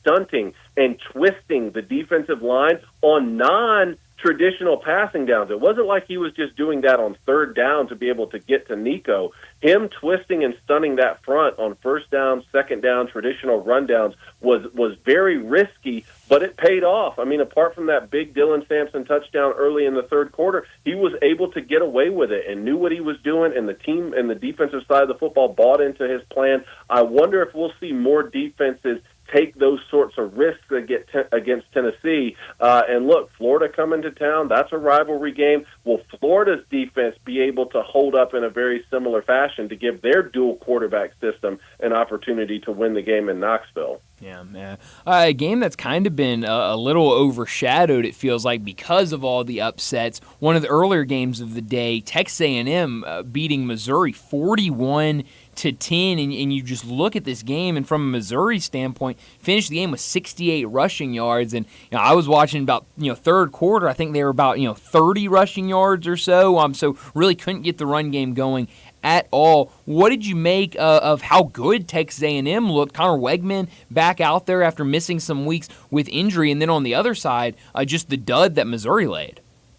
Well, so I'm 0 for 3 right now. If we're going to talk about those 3 games off the bat, then I'm 0 for 3 because I did pick Missouri, and I'm very disappointed in Missouri showing, especially on the offensive side of the football. If Missouri doesn't have the defense because of some of the injuries they had in fall camp, and that's not the strongest side of the football, and they're just going to give up a bunch of points and lose shootouts, that's one thing. But, man, the offensive unit is supposed to be the best side of the football for Missouri with Brady Cook coming back and Luther Burden. And I understand they're bracketing him and he's going to get double-teamed, but you got to get your best player of the football. So I'm very disappointed in Missouri on both sides of the ball. But all credit needs to go to Mike Elko and Texas A&M. That's a very serious football team in College Station. And, at some point we're going to have to start talking about them possibly playing in the SEC championship game and even making the college football playoff. I know all eyes will be on their game against Texas at the end of the year, but the main point that I want to make from this game is not just how dominant Texas A&M looked and not just, the way that they were able to handle Missouri on both sides of the football, but Mike Elko deciding to start Connor Wegman. I don't think we can talk about this point enough, because just imagine if you were the head coach in that scenario and Connor Wegman, who was coming back off an injury, didn't look good against Notre Dame, not only didn't play good, didn't look like he was trusting his leg again after that injury last year. Another kid comes in, Marcel Reed, not only takes over the reins, but wins every football game for you. You're undefeated with him under center, and you decide to start Connor Wegman against Missouri, and not only that, but he looks great, and you blow out a top 10 or top 15 team in the country. Like, that shows me that Mike Elko has so much confidence in himself and in his coaching staff and in everybody that's in that building. That's a leader amongst men to be able to say, I don't care what the outside narrative is. I don't care if I exonerate myself by starting the quarterback who's undefeated against the guy who didn't look good early in the season. I know what I'm seeing with my own eyes. I know which guy gives us the best chance to win right now, and I'm going to start him. And I feel a little bit better because I was so high on Connor Wegman before the season, as was David Pollack, who came on our show, as was so many people who watched him a year ago before he got injured. So good on Connor Wegman to come back in there, good on Mike Elko, and I have a feeling it wouldn't have mattered who they started at quarterback with the way they played, because the Reed kid's really good too. I think Texas A&M was going to win no matter what. And David, who was really making Connor Wegman a better ball player last year, and that was Bobby Petrino. Yeah, no doubt. And look, I don't think we can, overstate Bobby Petrino's impact on the game of football. I almost played for him at Louisville. What happens next in his career is going to be very, very interesting. Obviously, we just talked about Sam Pittman at Arkansas. I mean, Bobby Petrino, to me, I don't keep up in touch with him personally, but seems like he wants to be the head guy, right? He's a head ball coach. Yeah, once head coach, you're always one. Yeah, I don't think he's at a point in his career where, say, Chip Kelly seems to be fine being an offensive coordinator right now. I don't know. Maybe both those guys are head coaches next year somewhere else, but it's going to be very interesting to see what he decides to do. Our guest is David Cohn. He is with the Crane brothers, Jake and Blaine. We have Jake with us on these airwaves every Monday at around 11:10 to kick off the week with John Harden. David, this weekend, I don't know how this coming weekend can top last week. Can we have another blockbuster like that again this year, much less back-to-back weeks? Because you mentioned him. Diego Pavia now in SEC lore. Yep. Mm-hmm. Oh, yeah. He's going to go down in SEC history, no doubt, not only for this win, but like I said, I think he has 4 wins right now over ranked Power 4 opponents, some sort of stat. You have to fact check it, but I think he leads all time with the most wins in that category. Before the season, October 12th coming up was the weekend slate that was most hyped up other than rivalry week. So the only thing that this slate has going against it are the expectations that come with it. Because last week was, quote-unquote, supposed to be one of the weaker slates of college football. Anytime someone says that to me, I say, watch out. This is going to be the weekend to watch. I really wasn't anticipating Vanderbilt beating Alabama, but, hey, that's what we were in store for. So with this one coming up, yeah, look, sign me up. I know it has all sorts of hype and expectations, but I don't see how it's going to let us down. LSU and Ole Miss, I really don't know. I like Ole Miss, the way that they bounced back against South Carolina. I think they're a little better football team than LSU right now, but LSU's coming off a bye. Brian Kelly, historically and at LSU, is very good coming off a bye, and it's going to be in Baton Rouge, and it's going to be at nighttime. I don't know, man. I can't wait for that game. And then we're going to find out so much more about the Big Ten as well. The Buckeyes going to go on the road to play Oregon. We get a chance to see, hey, who's real and who's fraudulent, or are both of them just even and they play a tight game? We get to find that out. But then also Penn State going on the road to USC. I think we're going to be able to answer some questions on, hey, who's the top dog in the Big Ten and who's that second team and third team, more importantly, so that we can figure out who's going to play in the conference championship and what the potential college football playoff landscape is going to look like from the Big Ten. So we'll get a couple answers. And then the Big 12, too. I don't know, is BYU just going to continue running the conference? Is Iowa State going to continue running the conference? Or maybe, Utah with a Friday night game coming up here at Arizona State is going to be very interesting. And then, look, I'm looking at this Colorado game hosting Kansas State. If Colorado is going to prove that they can go on the road and beat UCF the way they did, then they can beat anyone in the conference. And so Colorado, Kansas State trying to battle it out to see who can climb up there with BYU and Iowa State at top of the Big 12. I think we're going to get a lot of answers all across the country this weekend. We knew October 12th. At SEC Media Days, all summer long in the build-up and the hype, we knew October 12th probably would deliver, and I think it will. That game, Brian Kelly and Lane Kiffin, they know each other well. They coached against each other at Notre Dame and Notre Dame USC rivalry. Short and long term, David, who needs it more, Brian Kelly or Lane Kiffin? Yeah, that's a really good question. I think that if you're saying who needs it more to stay at the institution that they're with because the institution would move on from them, then the answer is Brian Kelly. I don't think LSU is not going to have any patience with Brian Kelly not winning championships after the last 3 head coaches all have won them. Les Miles and Ed Orgeron won national championships at LSU, and if you are Brian Kelly and you're coming in as the winningest coach in Notre Dame history, LSU is not going to have any patience with you continuing to lose multiple games a year, especially like last year when you had 3 first-round picks and the Heisman Trophy winner. You got to be able to win championships. I don't think Ole Miss is going to be moving on from Lane Kiffin unless something disastrous happens, and not winning the national championship is not disastrous. But I'll tell you what, while the answer to that question may technically be Brian Kelly, who will be more disappointing? I think the answer has got to be Lane Kiffin, only because we were promised that this is the roster to now do things at Ole Miss that have never been done before, right? It may not be the status quo to win the SEC or national championships at Ole Miss. Neither of those things have even been done, but we were promised that this is the year that can be an anomaly, that you can break through and we can win the conference and we can compete in the college football playoff. Well, you've already lost to Kentucky, so if you add another loss to LSU before you even get to the conversation about playing Georgia, then look, you have an uphill battle to even make the college football playoff, and I think you will have gone ahead and been out of the SEC championship. So at which case does Lane Kiffin decide, oh, well, if I couldn't win at Ole Miss with my best roster, maybe it is time for me to move on. Maybe I should consider one of these job offers that's going to roll in, because they're always going to roll in. That's kind of where I am with Lane Kiffin right now. But the way they bounced back and showed a lot of maturity to beat this South Carolina team, I think speaks volumes about them. But now you just have to keep going every single week, one brick at a time. Keep building that house. And I'll tell you what, you go on the road and beat LSU at night, that's a nice brick to add to the layer. That's a foundation. Absolutely. That's a whole side of a house.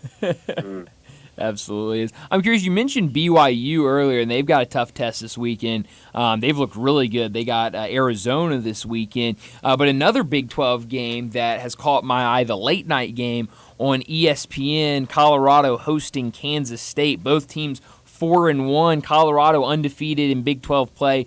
Kansas State, their one loss in conference against BYU. What do you expect to see in this one? Yeah, well, I expect to see fireworks for starters. Second of all, the win for Colorado over UCF was Deion Sanders' best win. I don't know how anyone could argue that at this point. Like, we were promised championships. I don't care if you beat Baylor, a bad Baylor team at the last second with an incredible Hail Mary that gets on SportsCenter. I'm not incredibly impressed with that. To go on the road and beat UCF the way they did, a team that takes pride in running the football, that like leads the country a lot of seasons in running the football, and Colorado's weakness is stopping the run, and you really held up well against that and blew UCF out. That is an impressive win to me. And I'll say it again, if you can do that, then you can beat anyone in the conference, because I'm not incredibly impressed with any one single team in the Big 12 right now. Now, with what BYU is doing, when I had them predicted to win 3 or 4 games and they're already 5-0, yes, I'm impressed with that. With Iowa State being undefeated, yes, I'm impressed with that. I'm just saying, from the football that I'm seeing played on the field in terms of the national landscape, could any of these teams win a playoff game or win the national championship? I'm not seeing that right now from the conference, which tells me that Colorado can continue to compete. With that being said, the equation that we've had for Colorado, or at least that I've had for Colorado, is elite skill players combined with sort of subpar interior players on both sides of the football, offense and defense, doesn't really equal a winning strategy late in the season. If that's going to be the way you build a team, then you win earlier in the year, because the schedule week by week that you have to go, the daunting, grueling schedule of a college football season, is harder to overcome when you're not really strong depth-wise on the line of scrimmage on both sides of the football. So now we're entering the middle part of the season where that will be tested. But here's another thing that's not in that equation. When your skill players are this consistent and this reliable in close games, that has to factor in. I mean, can you guys tell me the last time Colorado was in one of these nail-biter games at the end and they didn't pull it out? Right? They always seem to win, and that does count for something. That speaks to a winning mentality in that locker room, and Shedeur Sanders says, look, I can find Travis Hunter late in a game, and I know he's going to make a play to be able to win the football game for us. So if you're Kansas State, you need to beat Colorado thoroughly from start to finish the way Nebraska did. Put it out of reach early so that those playmakers can't deliver at the very last second, because if you give Shedeur Sanders and Travis Hunter and the rest of these skill guys a chance late in a game, they're going to beat you. That's just the way it's going to work. Yeah. Last thing for you, David. Through 6 weeks of the season, who would be your Heisman right now? Well, that's a really good question. Usually whoever it is 6 weeks into the season doesn't end up winning the trophy, so I definitely don't want to jinx anybody. I'll say right now, I will say that Ashton Genty, with what he's doing, I know he took the lead spot for the Heisman odds, so saying his name, I don't want it to necessarily be so chalky right now, but what he's done is so incredible that I would say he would be my 1A on the board right now. Keep in mind, not only is he leading the stat categories for the last 3 running backs to win the Heisman Trophy, so Mark Ingram, Derrick Henry, and Reggie Bush, almost twice as many yards, and in some cases 2 or 3 times as many touchdowns. He's even ahead of Barry Sanders' numbers back in the day for Oklahoma State. That's what kind of performance this kid is putting on. And very humble, asked why he stayed at Boise State when he could have left and gone to a Power 4 program, said because he didn't want to quit on his teammates. I mean, sign me up for that guy all day. Now, can he actually finish through at Boise State and win the Heisman Trophy? My colleague Jake Crane thinks that Boise needs to be the group of 5 team to make the college football playoff for that to be the case. I say if you rush for over 2,000 yards, and I don't know how many, I mean, he's already at 16 touchdowns. Who knows how many he's going to end up with. If you rush for over 2,000 yards and over 23, 24 touchdowns, you're going to be in contention no matter what. So I'll say right now he's 1A, and I put Travis Hunter at 1B because he's doing things that we haven't seen done before. It's not like he's playing every defensive snap and then occasionally running deep on offense to catch a football or occasionally returning a punt or a kick, sort of like we saw Charles Woodson and Desmond Howard and some of those guys back in the day. I mean, he is playing every single snap. That's something that we haven't seen before. And the question of, well, can Colorado win enough games for him to win the Heisman? Well, one, they're winning them. And 2, if you're going to win the Heisman, even when your team doesn't go 8-4, 9-3 or better, then you better be doing something that no player has ever done before, and he's doing that. So right now, those are my 2 guys. At Michigan, around the building, around the kind of the old guard administrators, people around the program, Desmond Howard and Charles Woodson, are they small G gods around the building? Yeah, man, they get a lot of love, and as they should. I took my son up to his first game week 2 against Texas, and we got our picture made in front of the Heisman trophies and in front of those guys' portraits and all that. So, yeah, and I'll tell you what, I sure wish they were out there suiting up for the Wolverines right now because they could use some help. All credit to Washington, though. I told you guys last week Washington was going to be able to move the football in between the 20s. Would they be able to score on Michigan in the red zone? That was the question. Well, the answer was yes, and it was a lot of back shoulder fades. I think Jack Tuttle will probably start for Michigan after the spark that he came in and delivered for Michigan in the first half of that game, but he had 2 turnovers in the second half, which is why Davis Warren's not starting at quarterback anymore for Michigan. So there's a lot of problems right now. I hope those guys in Ann Arbor don't quit on the team, though. Quit on the team. You know, I'm talking about the guys who are going to be first-round draft picks. I hope that they're still committed to the rest of the season. The checkout because, factor. You know, you only got 2 losses right now. You know, who knows what could happen, but for Michigan, it's going to be an uphill battle the rest of the year. Yeah, no, it absolutely will be. David, as always, thanks so much for joining us, and we'll talk to you again next week. Thank you guys so much for having me. Thank you, Thanks, David. David Cohn, how good was that? Oh, man, he's always so good. Is that the same Jack Tuttle that I saw start at quarterback for Indiana in the 2020 Outback Bowl against Ole Miss when Michael Penix was hurt?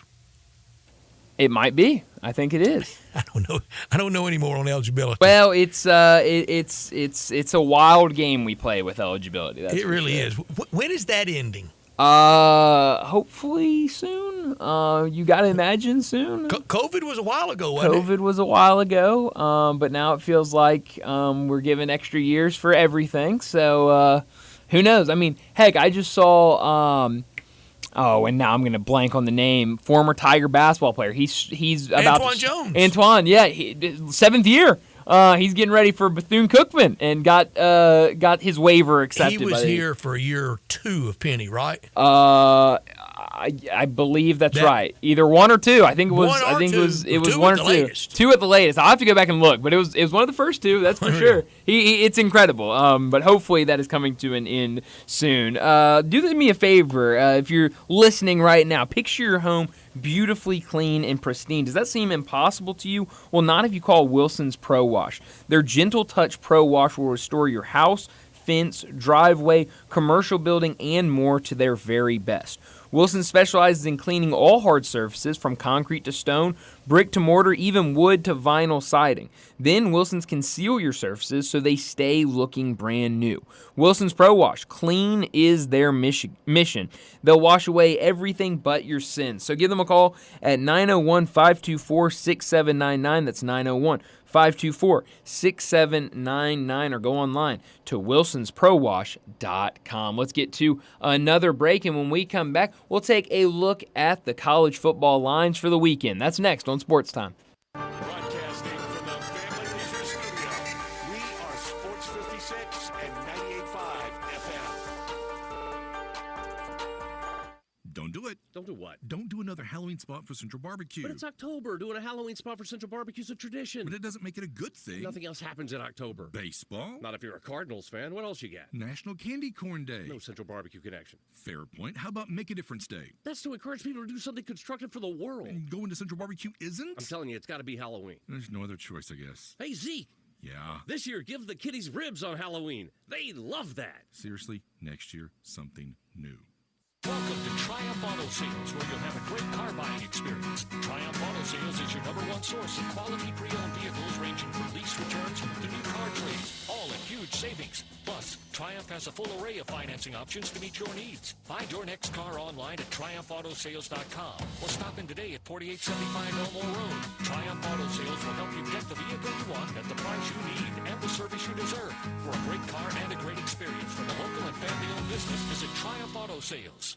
To understand what makes Genesis Diamonds so different than other jewelry stores, you have to go back over 40 years to the diamond cutting capital of Tel Aviv, Israel. That's where Genesis owner Boaz Ramon grew up, in the center of the diamond universe. His connections with the best diamond cutters allowed him special access, giving rise to a thriving wholesale business here in the United States. Then, after a few years, this wholesaler changed the game and started selling these precious diamonds direct to the public at the same prices he had sold to the jewelry stores. The no middleman concept became an instant success.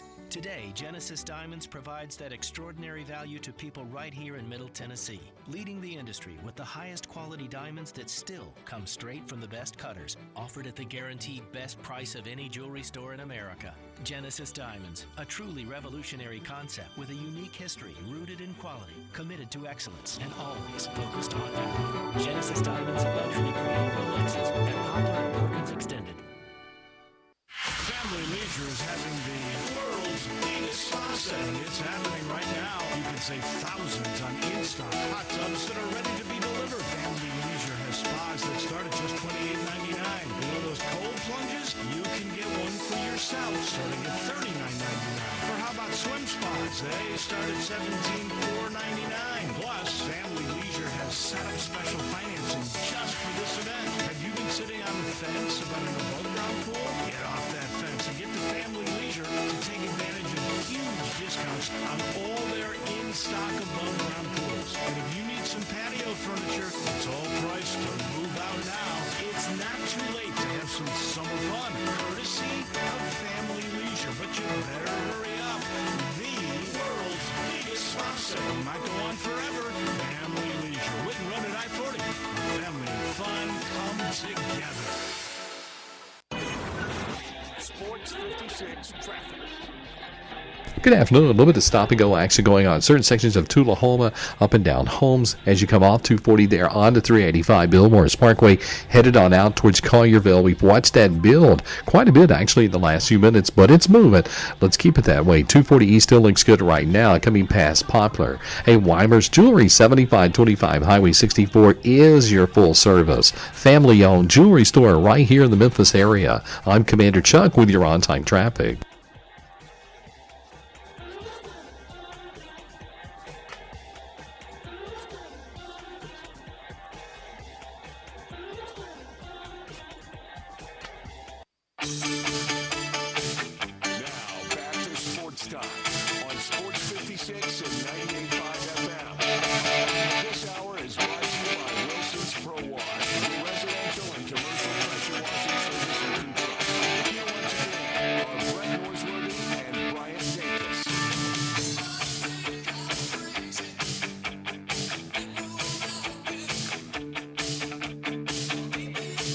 Welcome back into Sports Time. Bryant and Brett with you. We've talked a ton of college football already today, but we got to talk some more. I want to take a look at the lines for Saturday, I guess this weekend. A couple games throughout the week. We're finally to that time of the year where we've got football, some type of football. Did you on watch every any single last day. night? For like a brief second. I didn't watch much of it. I watched a quarter. If you put it all together, yeah. FIU very competitive, very competitive. Yes, I was watching it, and Liberty's not getting that G5 spot. No. They shouldn't. It doesn't feel like it at all. But you were right. I mean that all for a long time. Brett, I should be thanking you because I think you kept me away from probably betting on Liberty last night by reminding me how much time it had been since they had played their last game. And it looked it. It certainly did. I mean, you could see it. And so I watched a little bit of it, not much. Thank you. I appreciate that. I was more watching the baseball and the hockey last night. How much hockey did you watch last night, Brett? You're not going to believe it. I saw the first goal in You're the hockey kidding. club's history. You're kidding. I was just channel checking. I said, well, let's see what it looks like. And the Sure announcer enough. went crazy. Oh, I believe it. See, I was at Topgolf, so I was watching it, but I couldn't hear it. So How was Topgolf? It was good. It was good. We had a good time. All you hit is drivers. How about this, Brett? So they have this I don't even know how to describe it. It's like a driver. They call it the sure thing. And it's supposed to just be something you're gonna hit it far and straight. But the thing is I've bought this before. I'm a lefty, Brett, and so you always have to ask them when you get there, hey, can I get some lefty clubs? And they'll have to bring them to you. And usually, you certainly don't have as many options as the righties have. I've never seen a sure thing as a lefty at Topgolf. Well, last night they had the sure thing, and so I picked that up. Only thing I swung all night. I mean, I was bombing them, Brett. I mean, no time for chipping. It was for definitely sandwiches. it was definitely the sure thing. It was fantastic. So I had a great time. I mean, you had people. It's always a good feeling, no matter if you're at the driving range, on the course, at Topgolf, when you hit it and someone next to you goes, oh, wow, that you don't even know. And we got that last night. You got some oh wows? My first time ever getting an oh, wow. It felt good. I've gotten this before in my backswing. I mean, at the top of the backswing, a guy is whispering, but it goes out loud, and he's asking another guy, is he any good?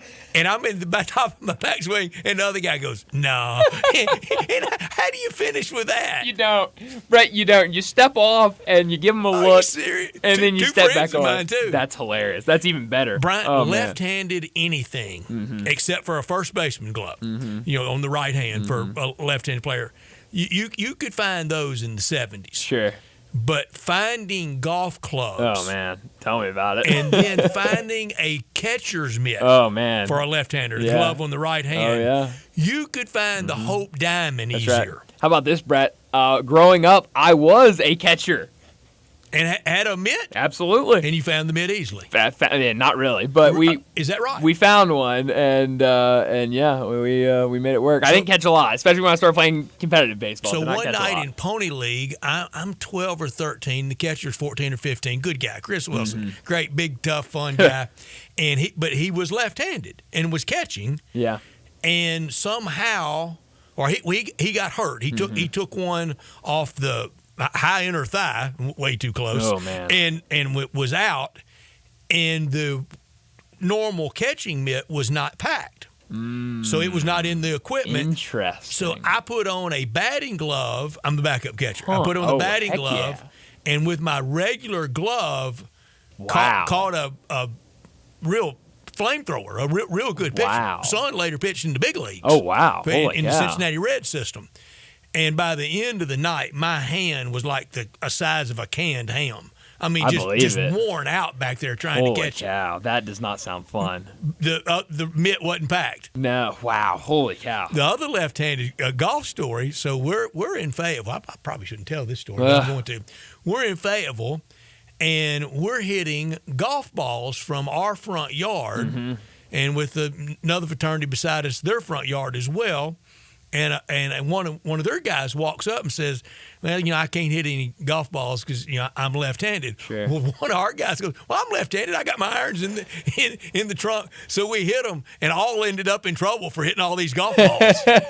That's hilarious. And he goes, man, if you hadn't had that set of clubs, I'd have never gotten in trouble. Well, that's a good point. And the boy that got in trouble with the left-handed clubs, dad was the NCAA faculty rep for the University of Arkansas. Really? Dean Al Whitty from the law school. That's and hilarious. His son Robert was in trouble That's over great. one set of left-handed golf clubs in Fayetteville, and he finds them. That's hilarious. Wow. That's some good stuff. But no, good night at Topgolf last night. Between my intramural stories and the golf balls, I probably don't need to tell any more disciplinary issues. Well, I was about to say, you have some good stories, for sure. I can blame it all on Savad. Have you seen those texts? Oh, my gosh. I'm glad you brought that up. Somebody, let me find the name because there was a name attached to the text. I told you it would melt. Hey, you're absolutely right. Ron texted in a picture. First off, thank you, Ron, because when you were describing him, I don't know what I pictured when you described him. Certainly not this. That's some freaky, you know what, isn't it? This is something straight out of your nightmare. I mean, this is telling you. crazy. And then you told me he drove around in a hearse. With a lot of fog. That was the open. And he would say good evening. I mean, cold chills. A friend of mine just texted me the good evening part. That's what we had a couple text messages I'm of out. good I'm evening. done. I thought people were just saying hello to us, texting good evening. That was his line. Good evening. Interesting. Wow. Okay. And it was not good. Huh. Interesting. So, that's a scary-looking dude. Yeah. I don't want to mess with Savad. I know a couple of things that will melt the text line. That's one of them. That's one of them. Someone texted and said Savad's sister was their teacher. Never had that one before. That's crazy. How about that? Wonder what she taught. I was music teacher. Huh. Wonder what she was like. Wonder what he did by day. It's a great question. I don't know.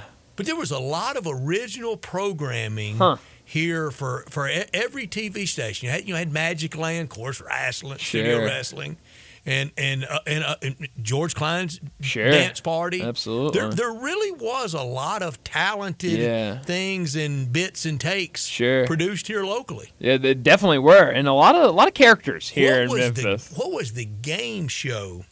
Oh, I can't believe I can't remember the name of it, that Lance Russell hosted, apart from his studio wrestling duties. What was the name of? Somebody will know it. Oh, I'm sure. If you know it, text it. And Brian, another thing, and I'm not saying it was more romantic. It was simpler because we got 3, 5, 10, and 13. Oh, yeah. That was it. Yeah, that's right. So you had to kind of make your own music. Yeah, you're right about that. That's a good point. But no, Savad, a freaky dude. Yeah, he was. Brett, before we get to a break here, I do want to look at some of these lines for the weekend. Couple jump out to me right now. Ole Miss, a 3-point favorite on the road against LSU. Yeah, and I've already had that today from people. When was the last time Ole Miss favored at Tiger Stadium? I'm pretty sure in 2014, Ole Miss went down there 4th ranked, lost 10-7 in a classic. That was the week that Les Miles' mother passed away, and they really used it to rally, and he rallied, and he a little bit rope-a-doped and kind of got Coach Freeze into his game, low score, obviously 10-7, low-scoring affair. I'm pretty sure Ole Miss was favored that night. Wasn't 2 years ago, but led at halftime in that game. I'm going to say 14 was probably the last time. There have been a couple, but not many. No, not at all. So that was a little surprising. Ole Miss hadn't won at Tiger Stadium since 2008 and hadn't defeated LSU in back-to-back seasons since 2008 and 2009. One at Baton Rouge in 2008 and one in Oxford on Dexter McCluster's halfback pass in 2009 when he snookered Patrick Peterson. And Peterson almost recovered and still made the play on the halfback pass. Holy cow. Well, I remember you bringing that up before the season started about these road games for Ole Miss and just the lack of success they've had. Broke through last week. 04 was last time at Columbia. Which, crazy. Bad grammar alert, though. That ain't Tiger Stadium. You're right about that, Brett. It's going to be a completely different ball game. Much respect for Tiger Stadium. Oh, absolutely.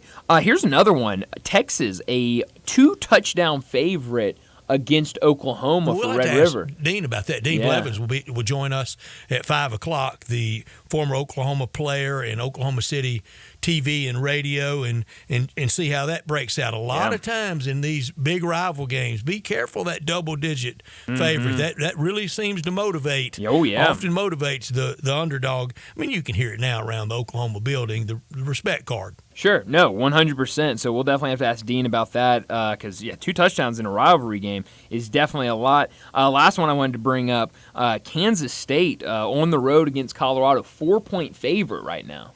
And this is the one, if he wins, Coach Prime will have, it won't be the last laugh, but he can have a big laugh. 100%. Because and he can point the finger at a lot of people. Y'all counted me out. Absolutely. And so this would be a massive win. I mean, we just got done talking with David about it, and he said, the biggest win was last week against UCF, and so he pounded Gus. She sure did, and so if he can come out of that and look good again against Kansas State and get a win, that'd be huge. Here's another one, just local ties. Tennessee, a 15.5-point favorite over Florida. And how rare is that? Yeah, when was the last crazy. time Tennessee was double-digit over the mighty Gators? I was shocked when I saw that number. I mean, it makes sense, but still, that's a lot of points. And you're going to have to look around and see, did Mark Stoops' defense show the way against the Ole Miss offense?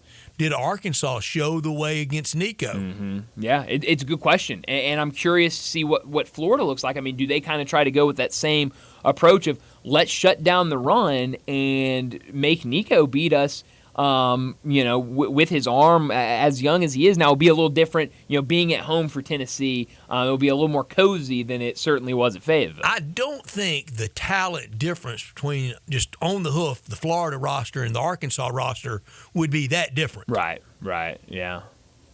And if it's radically different, then that's reason to fire Billy Sure. Napier. Well, yes. No, you're absolutely right about that. But some good games and some interesting lines for the weekend in college football. But let's go ahead and get to another break. A quick update. Bottom of the 8th in Detroit, and the Tigers a 3-0 lead right now. They added another run with a home run a few innings ago, so they're up 3-0. We're absolutely only 3 outs left for Detroit. Outs. We're really counting them right now for the Detroit Tigers. And in the other game, trying to pull up a score for that one, and I'll be honest, my computer is taking way too long, so not positive on the score there. We'll give you an update on the other side of what's going on in New York with the Mets and Phillies game that started about 40 minutes ago or so. But let's go ahead and get to a break, and when we come back, it'll be time for Big Number of the Day.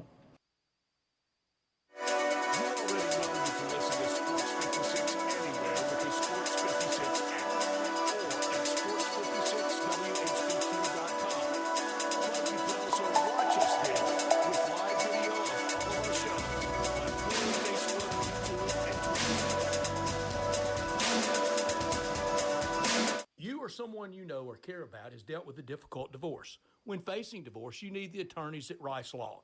Nick and Larry Rice lead the firm with 3 generations and 7 decades of experience. Located in Memphis, serving the entire state of Tennessee and North Mississippi. Rice Law is who you need to call. Simple or difficult divorce, they know how to handle it. Call Rice Law at 901-526-6701, or for more information, visit them at aboutdivorce.com. That's aboutdivorce.com. Hi, this is Lauren Choate Air Conditioning, Heating, Plumbing, and Generators. Right now, we're offering our Choate's Comfort and Safety Special. For a limited time, when you purchase a $99 tune-up, or if Choate's performs a repair, you'll receive a free 1-year standard fan plan membership at $400 value. Keep your home safe, comfortable, and running smoothly all year long with 2 maintenance visits, priority service, and discounts on future repairs. And for our existing loyal fan plan members, we have something special just for you. Enjoy a $1,000 loyalty coupon toward any new generator, tankless water heater, or HVAC system. It's our way of saying thank you for trusting us with your home. Add value, add comfort, and add safety to your home with Choates. Call us today at 347-8086 or visit ChoatesHVAC.com. Choates, let our family serve your family.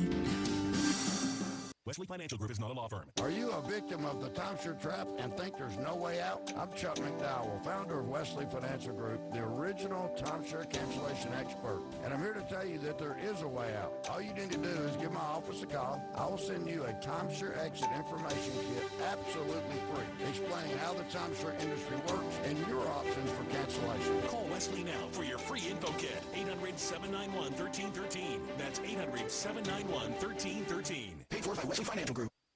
Step up your wings game at East Coast Wings and Grill. With 60 wing flavors and 7 heat indexes, do you have what it takes to turn the heat on your wings up to insanity? East Coast Wings and Grill is family friendly with a large variety menu to satisfy the whole bunch. Sign up today for their loyalty program and taste the rewards. For every dollar you spend, you collect a point. Earn 100 points and receive a $5 reward.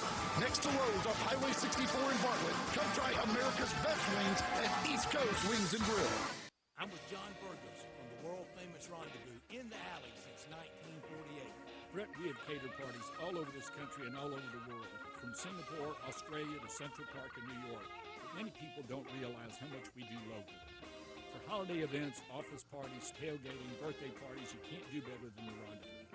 For example, you can get a cheese and sausage tray for 15 to 300 people for $3.75 per person. You can even build your own nacho bar for $10.50 per person. All you need is a minimum of 15 people. In many cases, we can arrange delivery and full-service catering. We've even made it easy to get to-go items. You can just park at our front door in the alley, put on your flashes, and we'll get you going ASAP. For all your catering items and prices, go to hogsfly.com, click on menu, and drop down to catering. Thank you, John. The Rendezvous, Mr. Charlie Fergus's Rendezvous, in the alley since 1948 and celebrating its 75th year. Do you know one of the best things you can do for your employees or family's health? Provide Arctic Clear bottled water. Arctic Clear bottled water is your locally owned and operated bottled water provider. Arctic Clear is 100% natural spring water with free delivery and setup, dependable service, and no long-term contracts. What an easy choice. Call Jeff Manus today, 901-382-2363, or visit arctic-clear.com. Arctic Clear bottled water. Call now, 382-2363. That's 382-2363. Now, back to Sportstime on Sports 56 and 95 FM.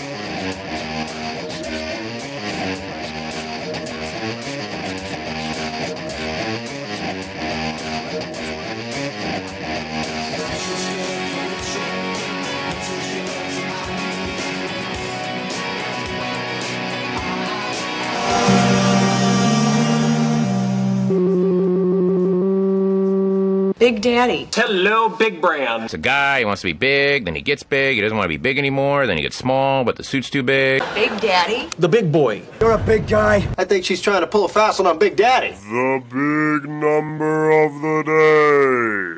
Well, Brett, my big number today comes from college football, and it was actually a big number I found on this, like a fan Twitter page for this team, and now it has really grown, and so I had to change and alter my big number because it's a little bigger than I even realized before I did any research. So my big number today is 755, and this comes from a player that we've talked about. That was Hank Aaron's number of home runs. That's right, but we're not talking about baseball today. I have had a lot of baseball big numbers recently.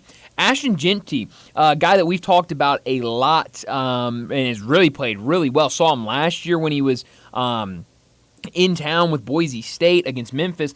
Ashton Jeanty leads the country in rushing yards. He has, let me pull up my graphic, 1,031 rushing yards this season, which is incredible. Behind him is Caleb Johnson. He has 771 rushing yards this season. Omarion Hampton from North Carolina has 764 rushing yards this season. And then what would come next, if we did it like this, would be 755. That would be how many rushing yards Ashton Jeanty has after contact. He would be fourth in the country if we just took his rushing yards after contact, which is incredible. That's Barry Sanders stuff. It absolutely David is. Cohn reference. 100%. I mean, I understand, not on a bigger level like a lot of these other guys that we talk about and that are in that Heisman race. He's at Boise State, a Group of 5 school, but what he is doing running the ball is special to watch. I've made it a purpose every Saturday to make sure I find whatever channel Boise State is playing on at whatever time to watch this guy run the ball. We will have to bring up my big number with our next guest at the top of the hour, Dean Blevins, talking Red River. My big number is 96.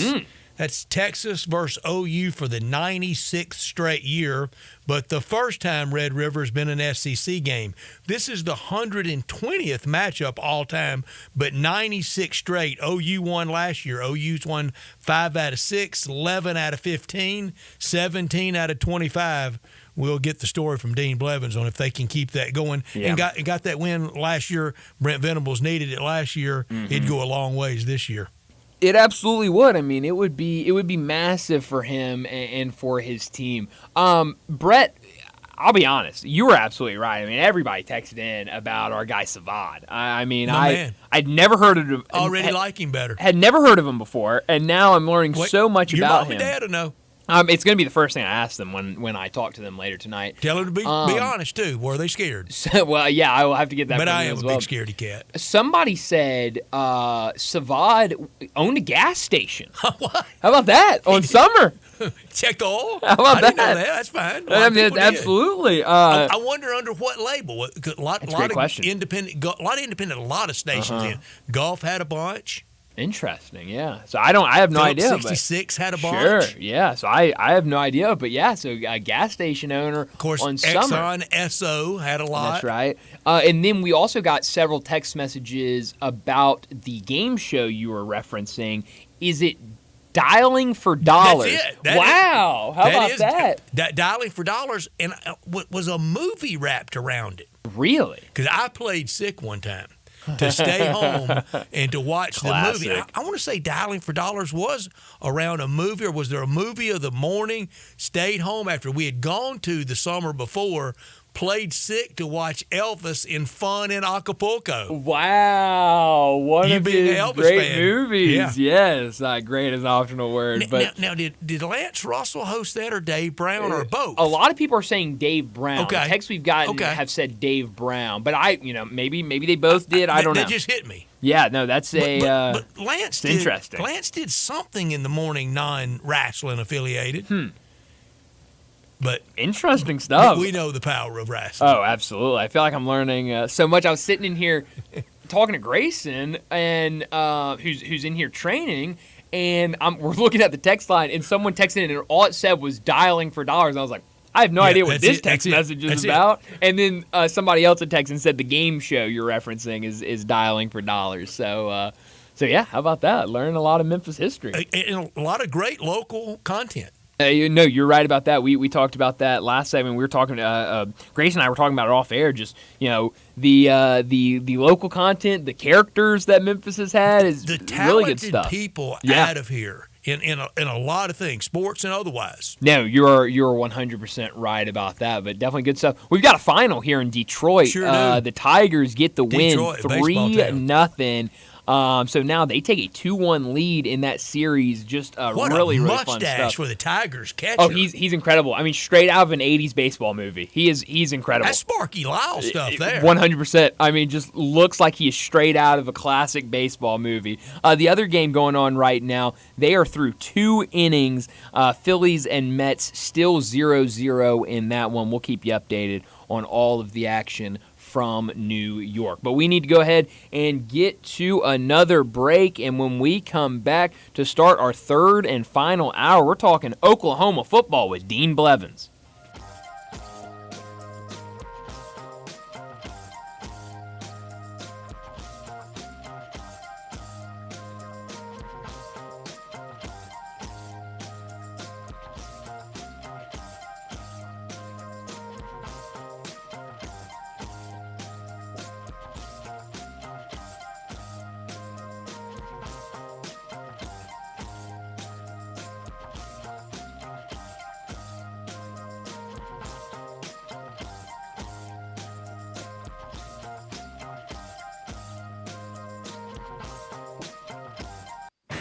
Wash your office building? Impossible! Not call Wilson's Pro Wash. Your house, fence, driveway, warehouse, store, hotel, even cars and trucks can all be squeaky clean and beautiful after pressure washing by Wilson's Pro Wash. Wilson's specializes in cleaning all hard surfaces, concrete, stone, brick, and mortar, even wood and vinyl siding. Then Wilson's can seal their surfaces so they stay looking brand new. Call Wilson's Pro Wash,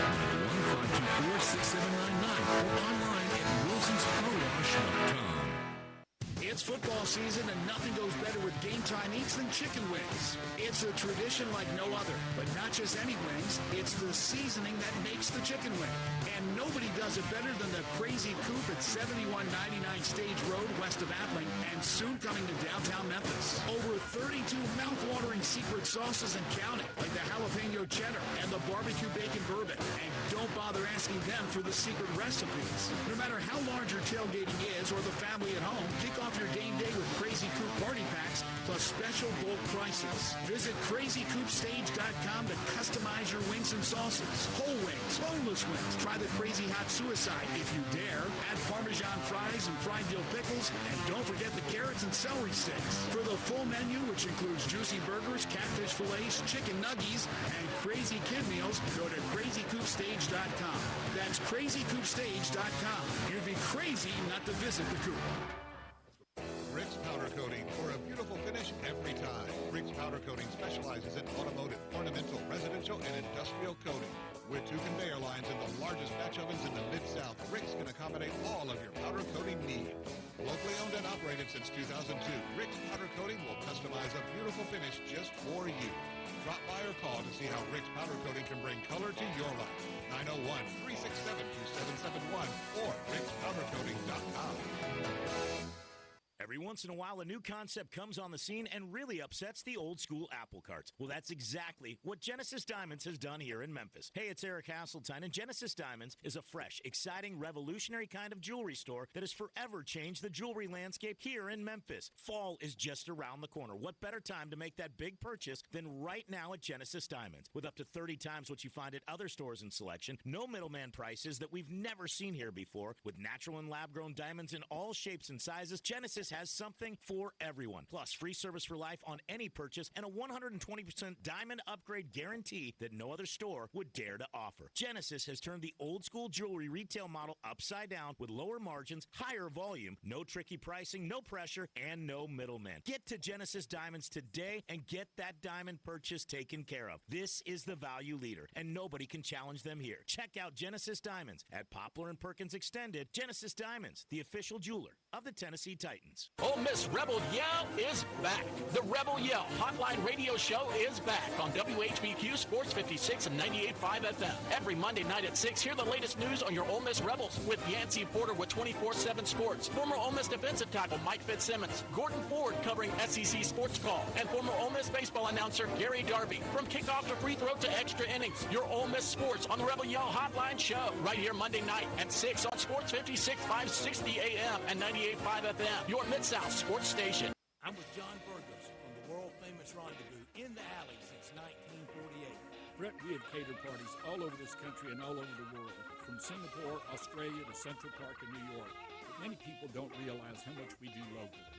For holiday events, office parties, tailgating, birthday parties, you can't do better than the Rendezvous. For example, you can get a cheese and sausage tray for 15 to 300 people for $3.75 per person. You can even build your own nacho bar for $10.50 per person. All you need is a minimum of 15 people. In many cases, we can arrange delivery and full-service catering. We've even made it easy to get to-go items. You can just park at our front door in the alley, put on your flashes, and we'll get you going ASAP. For all your catering items and prices, go to hogsfly.com, click on menu, and drop down to catering. Thank you, John. The Rendezvous, Mr. Charlie Burgos' Rendezvous in the Alley since 1948 and celebrating its 75th year. This is Original Sports Station. We are Sports 56, WHBQ Memphis, and W253DF Memphis. Sports 56 traffic. Good afternoon. We're watching them trying to move a wreck right now on Bill Morris Parkway going eastbound right there at Winchester. That's going outbound where the heaviest flow of traffic is. Again, they're moving this wreck as we speak on Bill Morris Parkway eastbound at Winchester. It's picked up just in the last few minutes on 240 as you get on to 385. They're going outbound. Weimer's Jewelry serving the Memphis area now for over 40 years, no matter what the occasion is that's coming up. Check with them first. You'll save a lot of money by shopping local at Weimer's Jewelry on Highway 64. I'm Commander Chuck with your on-time traffic.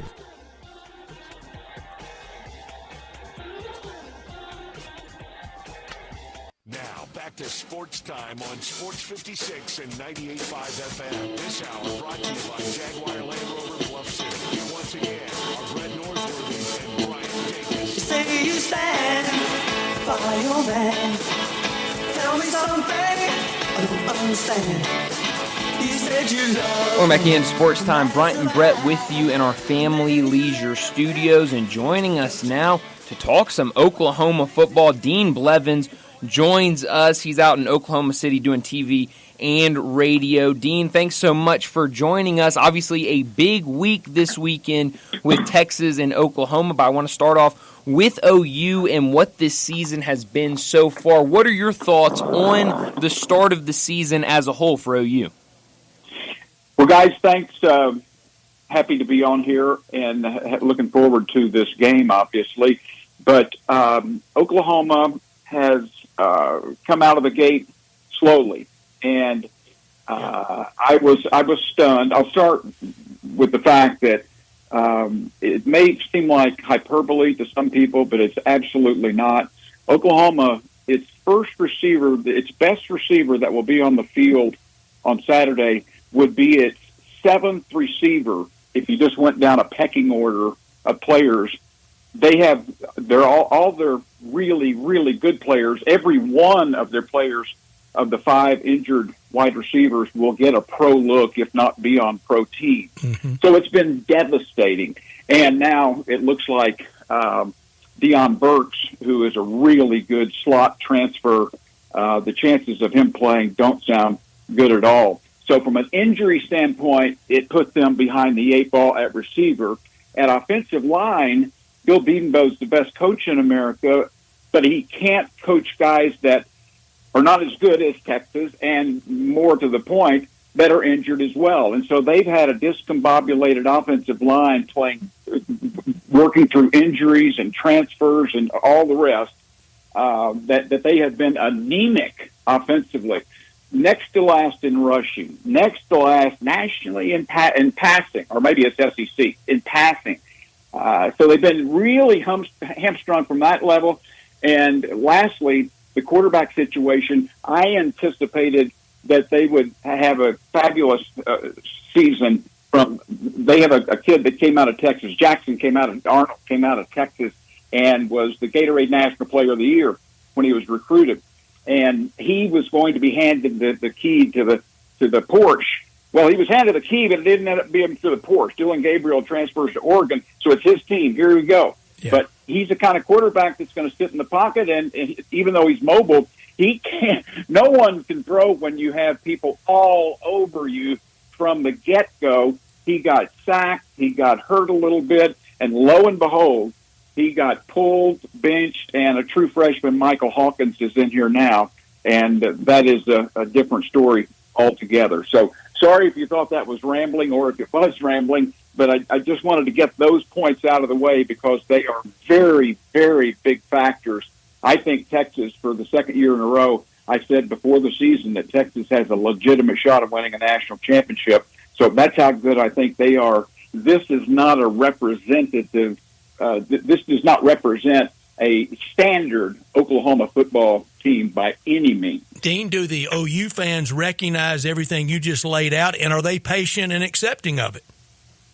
Well, they love Brent Venables because he's a very energetic, optimistic guy who coached here with Bob Stoops with the championship and Big 12 championships and was out at Clemson. So he's a guy that is a fabulous recruiter because Oklahoma started at the opposite end of the spectrum from Texas in the NIL world, where the Longhorns were organized and took off from day one and started buying talent.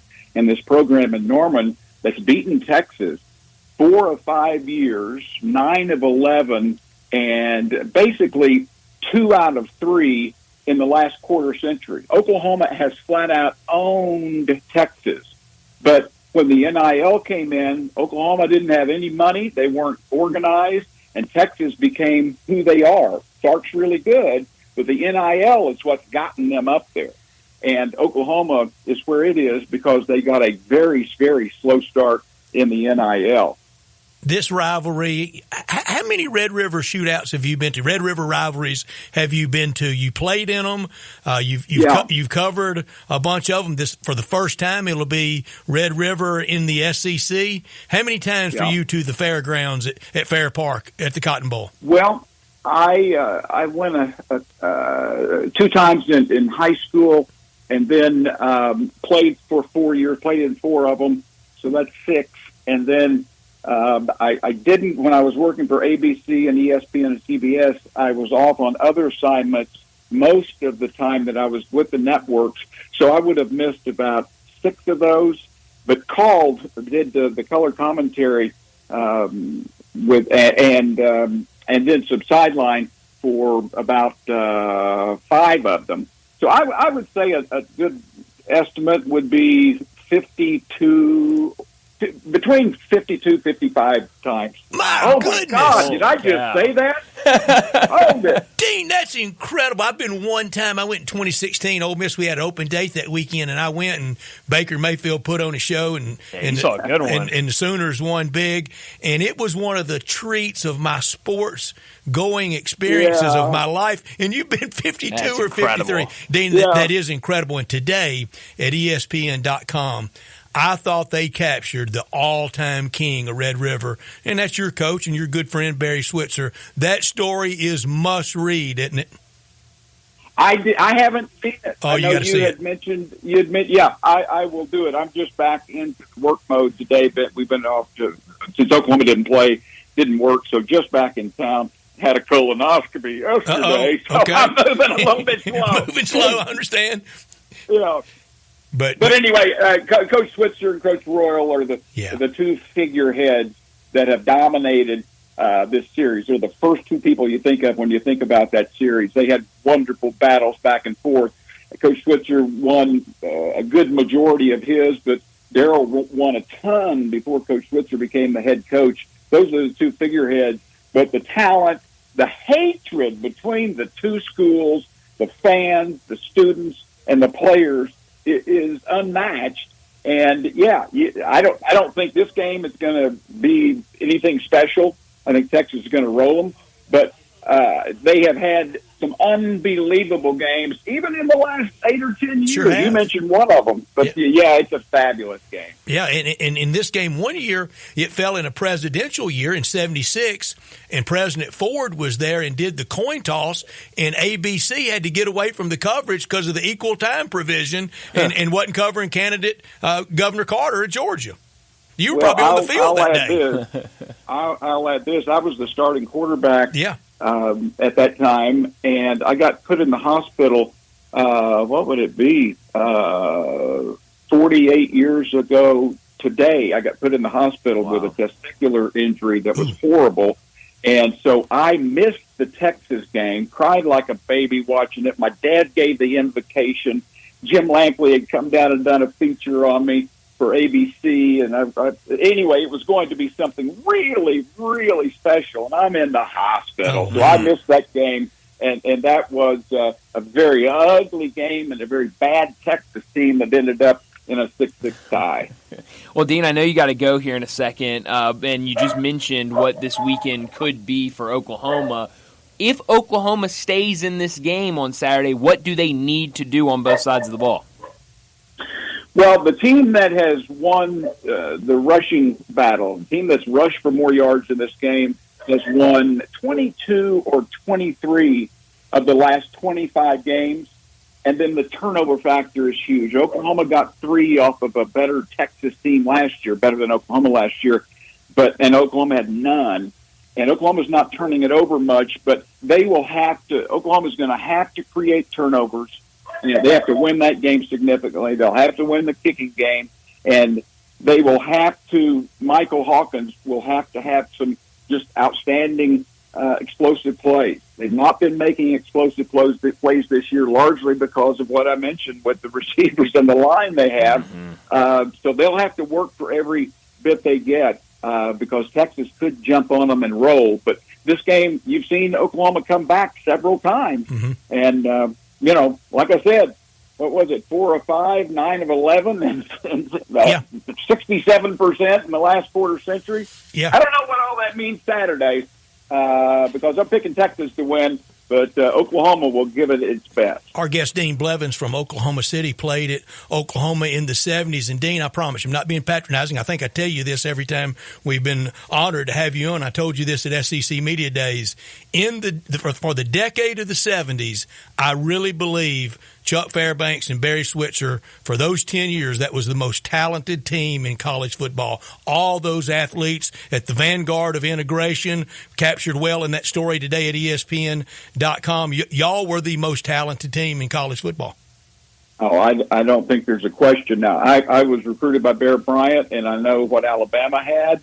They were really good, but we had a 50-year reunion of our 1974 national championship team the other night, and it just reminded us of what type of talent there was. The stats, I mean, just how many Heisman winners and how many All-Americans and pros is just incredible. And Coach Switzer was rolling, and as you mentioned, and I imagine that's what part of the story is going to be, Coach Switzer being ahead of the game in terms of having great relationships with black people since he was a kid. You know, yeah.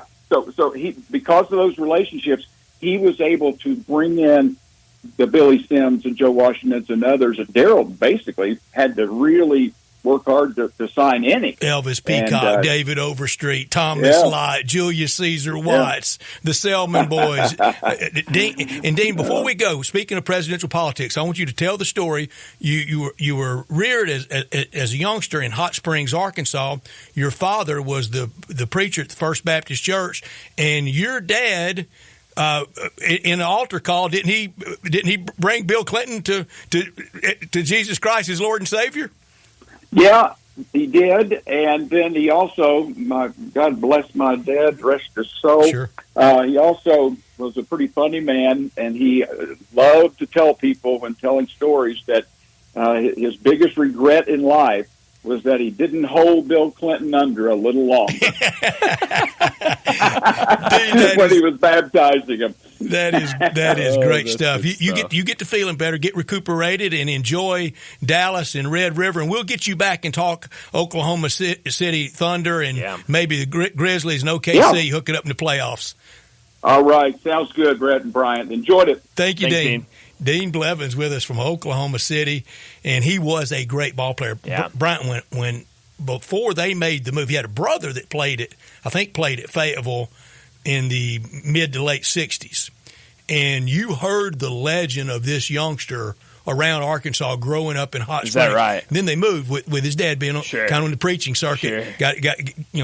Got called by the Lord to another place, got to Oklahoma, and they kept him, and he was some athlete. Wow. I think when we had him on last summer, I think he said he was the last person to letter in football and basketball in the same year. Right. I think I do remember that. At Oklahoma. Yeah. Oh, he was That's incredible. Off the charts. I'm no doctor.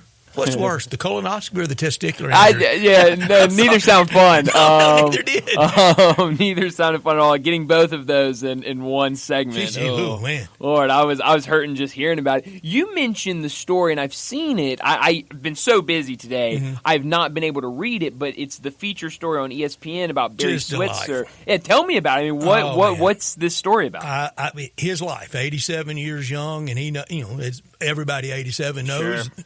A whole lot more days behind you than in front of you, and he eyes wide open. He's well aware of it, and a lot of it really paid tribute to the book. And the book that was written about him was Bootlegger's Boy, and how that hadn't already been adapted into a movie. And he mentioned the upbringing that he had, and I said at the vanguard of when integration was really getting real in the 70s, and Barry Switzer was out there recruiting the prominent black ball player. A couple from Far City, Arkansas, from my high school, went to OU, and I think similar to Coach Bryant, growing up in South Arkansas, in Fordyce, in Morrow Bottom, and across it not far from there, and I mean this respectfully, they knew the black experience. Yeah. They were down for the struggle. They were rough and tumble, and they could associate with those players, and both of them. I think in the 70s. Joe Paterno up north really started it, late Rip Engel with Rosie Greer and some others, but then to come to the southern part of the world, It was Switzer, Bryant Switzer first, and then Larry Lacewell was there at Oklahoma with him, and he was from Fordyce, and Jackie Sherrill from Moss Point, Mississippi was an assistant coach with him, and he recruited for Johnny Majors at Pitt. They were there. They were pioneers for the sport, and in that story, just all the players that he's helped through the years when they've needed it. And one of the fun stories is his tight end, Keith Jackson from Little Rock Parkview. And it was a huge recruiting battle for Switzer to keep him from going to Arkansas in the early days of Ken Hatfield's coaching tenure at Arkansas. Coach Hatfield wanted him badly, and he goes to Oklahoma, makes All-American at tight end, and they never threw the ball. That's how good he was. But said he recently was around Coach Switzer, and when he walked in, he's 6'4" and 60 years old. He's gotten heavy. He's real big. Yeah. And Coach Switzer was chiding him, kidding him about his weight. And he said, "Coach, you be nice to me. I'm going to speak at your funeral, and I haven't decided what I'm going to say yet." Oh, man. So you be nice to me. Oh, that's good stuff. I'm going to have to check out the story. You've mentioned the book about him multiple times, and I keep Brian, telling myself I need to read it. I'll bring it to you. Please, I would love to love to read it. Must read, should be a movie. And the stories in it are hilarious. Yeah. The fun, the thrill of victory, the battles, and like I said to Dean, I swear, love the SEC, love the Razorbacks growing up, but in Fayetteville, watching on Sunday night the Oklahoma coaching show, 10:30 on Sunday night. It was Barry Switzer. It was two chairs. It was Barry Switzer and the host, a guy named Robbie Robertson. And Barry Switzer wasn't real nice to him on the air, but they kind of had an act together like Jack Eaton and Dana Kirk did here for a lot of their fun coaching shows. And you could just see how much fun it would be to play for him and the winning. And I'm serious. I don't think there was a more talented team in all of college football than all those ball players that OU and the recruiting could recruit in Texas, could recruit in Arkansas, went to Mississippi and got Marcus Dupree, would go to South Florida and get Elvis Peacock. They had a running back at OU long before the hip-hop pop star Busta Rhymes. They had a running back named Busta Rhymes. That's hilarious. That the star named himself after, That's number great. 4. And they'd run that Wishbone Bryant, and you didn't know where the ball was. Sure. I mean, they'd get, fake the dive, get it out on the edge. What, the quarterback going to keep it? Jamel Holloway, a couple other guys. Dean Blevins at quarterback, Steve Davis at quarterback, early 70s Jack Mildren at quarterback, J.C. Watts and others, Danny Bradley from Pine Bluff, Arkansas at quarterback. You didn't know where the ball was. Yeah. And they just had people dizzy on the edge and the speed that they had at every position. And speed has always won. It absolutely has. No, that's good stuff. I'm definitely going to have to check out the story on ESPN, and I definitely want to read that book. But for this year's game, I was a little surprised how matter-of-fact Dean was about no chance. This is probably going to be a Texas roll, and I was a little surprised by that. But he's a straight shooter, but he's also boomer. Sure, but he's a straight shooter, and he's calling it like he's seeing it for this weekend. Yeah. But how many times in these rival games? Oh yeah, that team that kind of limps in, you got no chance. The other one's heavily favored, and college football happens. Yeah, no, it absolutely does. I mean, you throw the record books out with these rivalry games, Brett, and with that one, that setting, first time, I think the SEC office this weekend, it's very few times you see them really giddy and not buttoned up. They're pretty buttoned up, but they're also fun.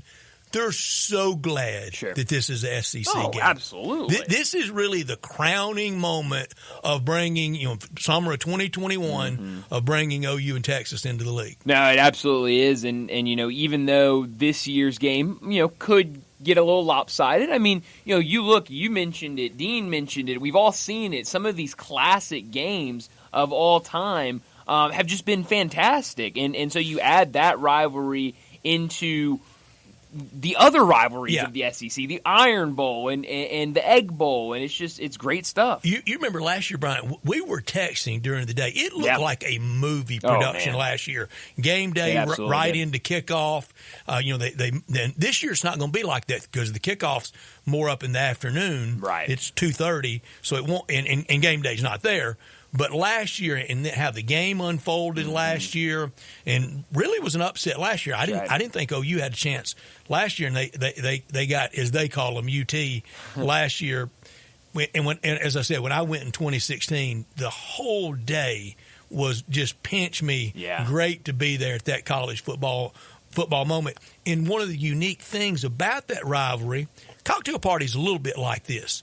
Iron Bowl, Egg Bowl, Michigan, Ohio State, used to Oregon State. Now with the changes, it's moved. Florida State. That's all at the end of the year. This one's in the middle of the year, and it's been a league game for a while in the Big 12. Long time it wasn't Big 8 against Southwest Conference, but now this is kind of the what path you taking the rest of the way. Yeah.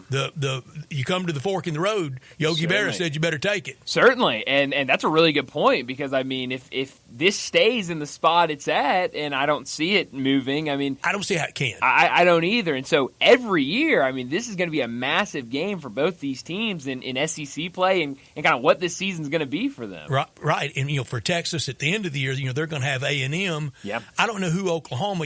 Oklahoma forever had Nebraska at the end, and Texas always had A&M, and sometimes the Arkansas game was real big to both sides. They're going to have Arkansas at the end, but this is at a key spot in the middle of the season for which way the season's going to go. Yeah, no, you're absolutely right. So we'll see what happens on Saturday with Texas going back up to number 1. But I am glad this is an SEC game. And one thing I respect about this rivalry, they resisted the bells and whistles, and it was quite an offer to move it to AT&T Stadium, to move it to Jerry's World. Yeah.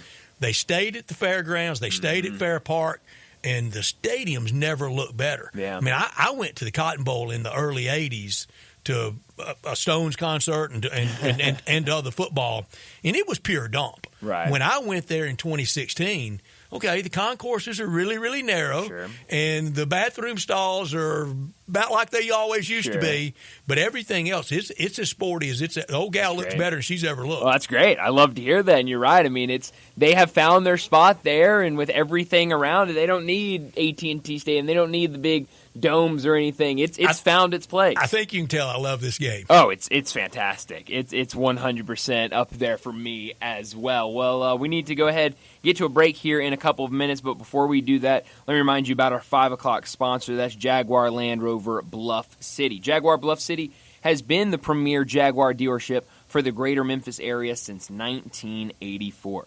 Their talented team is ready to help you find your next perfect vehicle at unbeatable rates. Swing by Jaguar Land Rover Bluff City today and check out the new 2025 models like the 2025 Range Rover Sport, the 2025 Range Rover Velar, or the 2025 Defender. Go in and test drive the Range Rover Sport, where luxury meets performance. It's a perfect mix of style, performance, and versatility with options ranging from 360 horsepower up to 635 horsepower. And it's also available as a plug-in hybrid electric vehicle with $7,500 federal tax credit when leased with approved credit.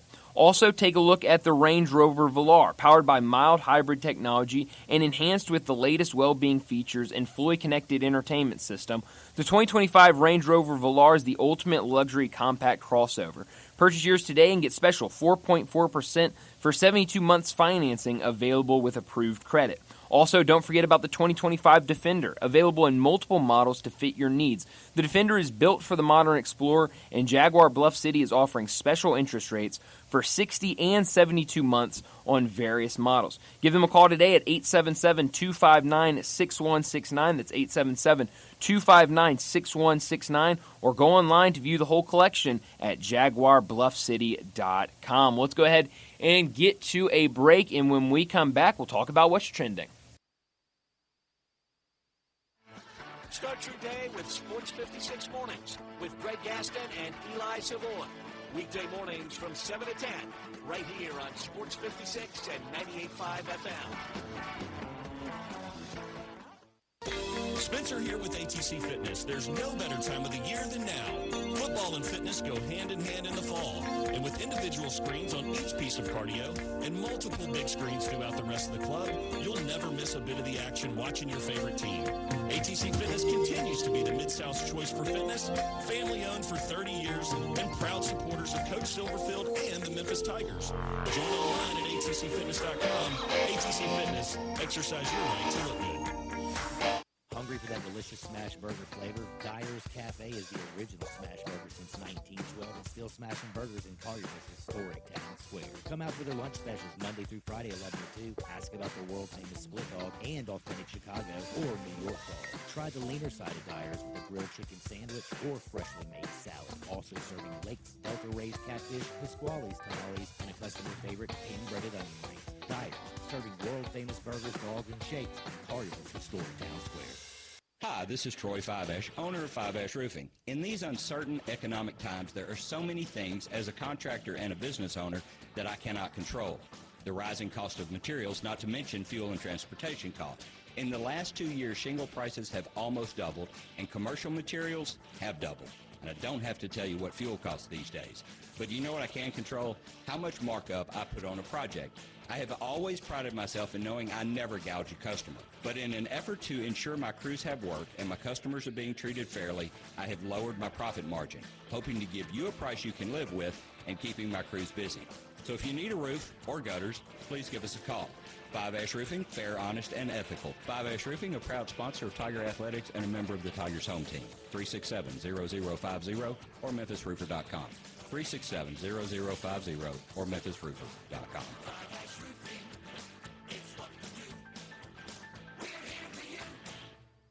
So you need to sell your house? I have the solution. Call 901-406-1101. That's 901-406-1101. Call my buddy Bill and I buy houses. Any house, any area, as is. It's literally as simple as that. Just pick up your phone. Call 901-406-1101. That's 901-406-1101. Call my buddy Bill and I buy houses. Guaranteed to close in 5 days. If you need to sell your house fast, call Bill at 901-406-1101. That's Bill at I Buy Houses.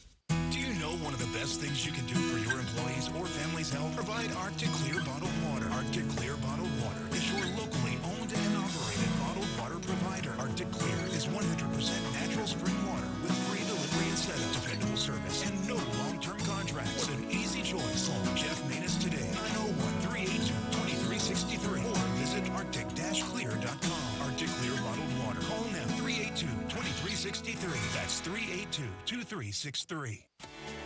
At Jason's Deli, when you're dining in or picking up curbside, you can expect wholesome food and no surprises. Just delicious sandwiches, crisp salads, and quick quality meals made with the freshest ingredients and no artificial trans fats, MSG, high fructose corn syrup, or artificial colors and dyes. Around here, a lot of thought goes into what we put into our food and what we take out of it. Because you're not just taking the bite, you're getting a taste of who we are. New items are constantly being created to expand our menu for all tastes and special guides with vegan and gluten-free options available. Convenience and on-time delivery you can count on. It's just a click away at jasonsdeli.com. So whether you need to feed 5 people or 5,000, the team at Jason's Deli, they have the credentials and the commitment to keep you satisfied. Freshness is nearby at Jason's Deli, locations at Ridgeway and Park Place Center, Poplar Highland, Germantown Road in Cordova, and on Goodman Road in Highland Branch. Jason's Deli, it's wholesome food and no surprises. Sports 56 traffic. Good afternoon. Wrapping up that wreck out there on Bill Morris Parkway going outbound. That's eastbound Bill Morris near Winchester. Trying to clear that up. Traffic still heavy out through there. It's busy right now on 40 East from Sycamore View Road all the way out into Fayette County. Still some volume trying to get out of Midtown. Just in the last few minutes, 240 southbound down to Norris. Hey, if you'd like to help out the hurricane victims from the last storm and the one that's going on right now in Florida, just donate to the American Red Cross. Check out their website at redcross.org. I'm Commander Chuck with your on-time traffic.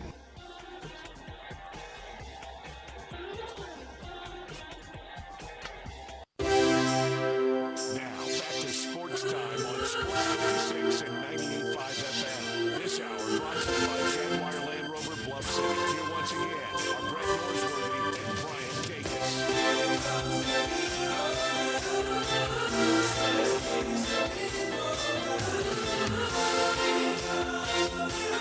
Welcome back into Sports Time. Bryant and Brett with you as we got about 30 minutes left in today's show. We got to talk about what's trending. Couple things that are trending. I guess the first thing that's trending right now, Philly's up 1-0 right now in the bottom of the fourth over the Mets. And a little surprised. I don't know. Maybe something happened. Maybe they almost hit one out or something like that. They just panned over some Mets fans that looked like the world was ending. I mean, it looked like everything was ending. October baseball. And I was a little shocked we were only in the fourth inning, and it's 1-0. I mean, a lot of baseball left. That's the highs and lows That of is it. true. But we know these games are real at the margins. Yeah. Oh, yeah. Oh. I mean, one mistake and you pay dearly.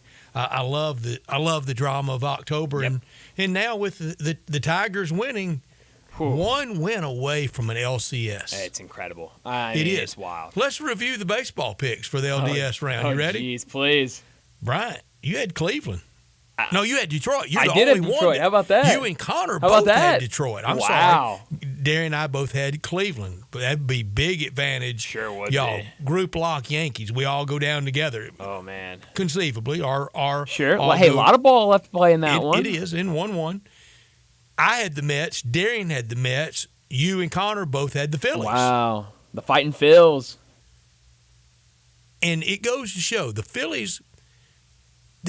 Is today the first game with angst, must win since June? I was about to say it's been a really long time. And how must is it in June? Yeah, I was about to say it might be the first time all season. That's it. That's That's crazy. That's the first time all year. Yeah, you're and, right. Okay, let's turn on the must-win That's strategy. Right. Yeah. Let's go to the Bat Cave and hit that button. Let's get our backs against the wall and know exactly what we're going to do. Speaking of Memphis memories, Okay. and I mentioned the Bat Cave, Adam West, Batman, at the Okay. Coliseum one time in the Batmobile. Really? That I think Jerry Lawler owns now. He does. He had it at game day. That's exactly right. Yeah, no. At the Coliseum in the Batmobile. Yeah, no, we got back in the day. a ton of texting calls about Savad. Interesting cat, isn't it? I knew nothing about him when I walked into work today. I feel like I know a lot more about him now than I did. We'll always remember this show as the Savage Show. That's right. Yes, that is exactly When we put right. the label on it for it to go to the archives. That's right. The Savage Show. I think that's maybe that's why I'll label October it. 9th, 2024. on podcast. Brett, I have some interesting things that I saw earlier today. This came out yesterday, but I think it came out during our show or right before the show started. I didn't get a chance to look at it all. NBA.com released their GM survey for the upcoming season. So I just went through and wrote down the ones that the Grizzlies were included in. So I'll run through those real quick. Memphis came in at 6th place for the Western Conference. I don't mind that rankings. spot. Yeah, I don't wouldn't either. play it down and take it. No. I want to enjoy the year. I will play it down. We'll enjoy a quarter it. But hey, if you tell me before the season starts that you're going to be the 6th seed, I'd say so fine. at playoff time, that would be 3 versus 6, right? That's right. And if theirs was correct, you'd be going up against Denver. Okay. Yeah, I mean. Okay. Okay. That okay's gotten a little less firm. But, Brett, we've been talking about Win it that, off you air, get the 2. which would be Minnesota in this scenario. Boy, West is for keeps. The West stuff. Why? I mean, just Why listen. do we have to get in this juggernaut? Brett, this is the top 8 for the Western Conference rankings, according to the general managers. Some would argue the smartest men. Very plugged in. Very plugged in. It's their jobs. Oklahoma City, it won. Minnesota 2, Denver 3, Dallas 4, Phoenix 5, Grizzlies 6, New Orleans 7, Golden State. That group, the dynasty, Steph and them boys, Steve Kerr, 8th. It's crazy. Who's wrongly placed? Who shouldn't be in there? Oh man.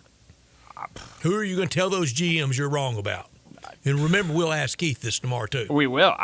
I have no idea. GMs you are wrong about. I don't either. Maybe New Orleans. Maybe some seeding. Maybe, yeah. But over the top rope, DQ, I don't know. No, I mean, it's really good. Really, really good conference from top to bottom. Isn't it? It's crazy. And that's just the top 8. Well, we signed up for this, didn't we? Woo, we sure did. So they come in at 6th in the Western Conference. For those who are curious, in the East, Boston, New York, Philadelphia, Cleveland, Milwaukee, Orlando, and Indiana make up that top 7. I have 2 in there you better look out for. Okay. Cleveland like and that. Orlando. I like both of those. Keith has alerted us to Orlando. I was about to say Orlando's a team that Keith really likes going into this season. Now, go back to that West. Did I hear Lakers? No, or Clippers. You didn't hear Lakers or Clippers. Oh wow. Yeah, that's how tough this They West just gonna hit. be. Yeah. I mean, it's crazy. I'm sorry I was on like a 30-second delay. A little bit of a delay, but hey, I mean that's how late on a crazy Wednesday. this conference is. John Morant was T2 with Evan Mobley and Victor Wembanyama for the category which player is most likely to have a breakout season in 2024-2025, and he took exception to this. He went on to social media Of course he did. later this afternoon and said, respectfully, why am I on this list? And, kind of saying, it's been injuries. It's not like I haven't played great. It's just, injuries, things like that. Oh, I want him to show them. Oh, I do too. And it's just part of that. And the fun week we will have here with the comeback story. Things happen. Yeah, 100%. In a career, in a life, along the way. And most people really rally around the comeback story, and I know we will here. For sure. Jalen Williams with the Oklahoma City Thunder, he led that category of who will have the breakout season this year. Grizzlies, first place, led the way for which team will be most improved this year. So a lot of GMs think, Please be right. obviously, with everything that happened last year, they'll be most improved, 67%. Zach Edey was second with 30% of the votes for Rookie of the Year among general managers. He only came behind Reed Sheppard, who received 50% of the votes. Reed Sheppard. I would respectfully disagree with the GMs on this from this tack. Reed Sheppard going to be in enough important games? It's a good question. It's a really good question. I mean, if they're stuck down there in a 24, 25, something in the 20s win season, I know it's an individual award just based on what you do, kind of, wall off the rest of the world. But Edey will be in big games that matter with a lot of voting eyes on them. No, definitely. I mean, it's a little bit like coming up in the Electoral College. Do you want to win Montana or do you want to win California? Right, yeah. You want to win California. I think Reed Sheppard's going to be winning a lot of Montanas. Sure, no, absolutely. So Reed Sheppard led the way here. I think a lot of people point this out, interesting. Zach Edey second for Rookie of the Year this year, but the category right below that was which rookie will be the best player in 5 years. He was not even included in the top 9 for that. They just listed the top 9 for votes. He was not listed, so I would assume maybe you could just go ahead and round it top 10. He was not included in the top 10. I wonder why that. Very, very. I'm the only thing I can guess. That's the definition of incongruent. Sure. The only thing I can guess is just fancy word for doesn't make sense. That's right. Maybe just his size, and that general managers maybe think. Thinks those knees will wear out. Exactly. So that's the only thing I could think of. Maybe, but I really Brett's don't know. trained eye for basketball. That's right. You never see a knee brace, even a knee pad on Edey. That's very true. So far he hadn't had. I mean, Yao Ming came to the United States to play in the NBA, heavily wrapped and iced down late in games. 100%.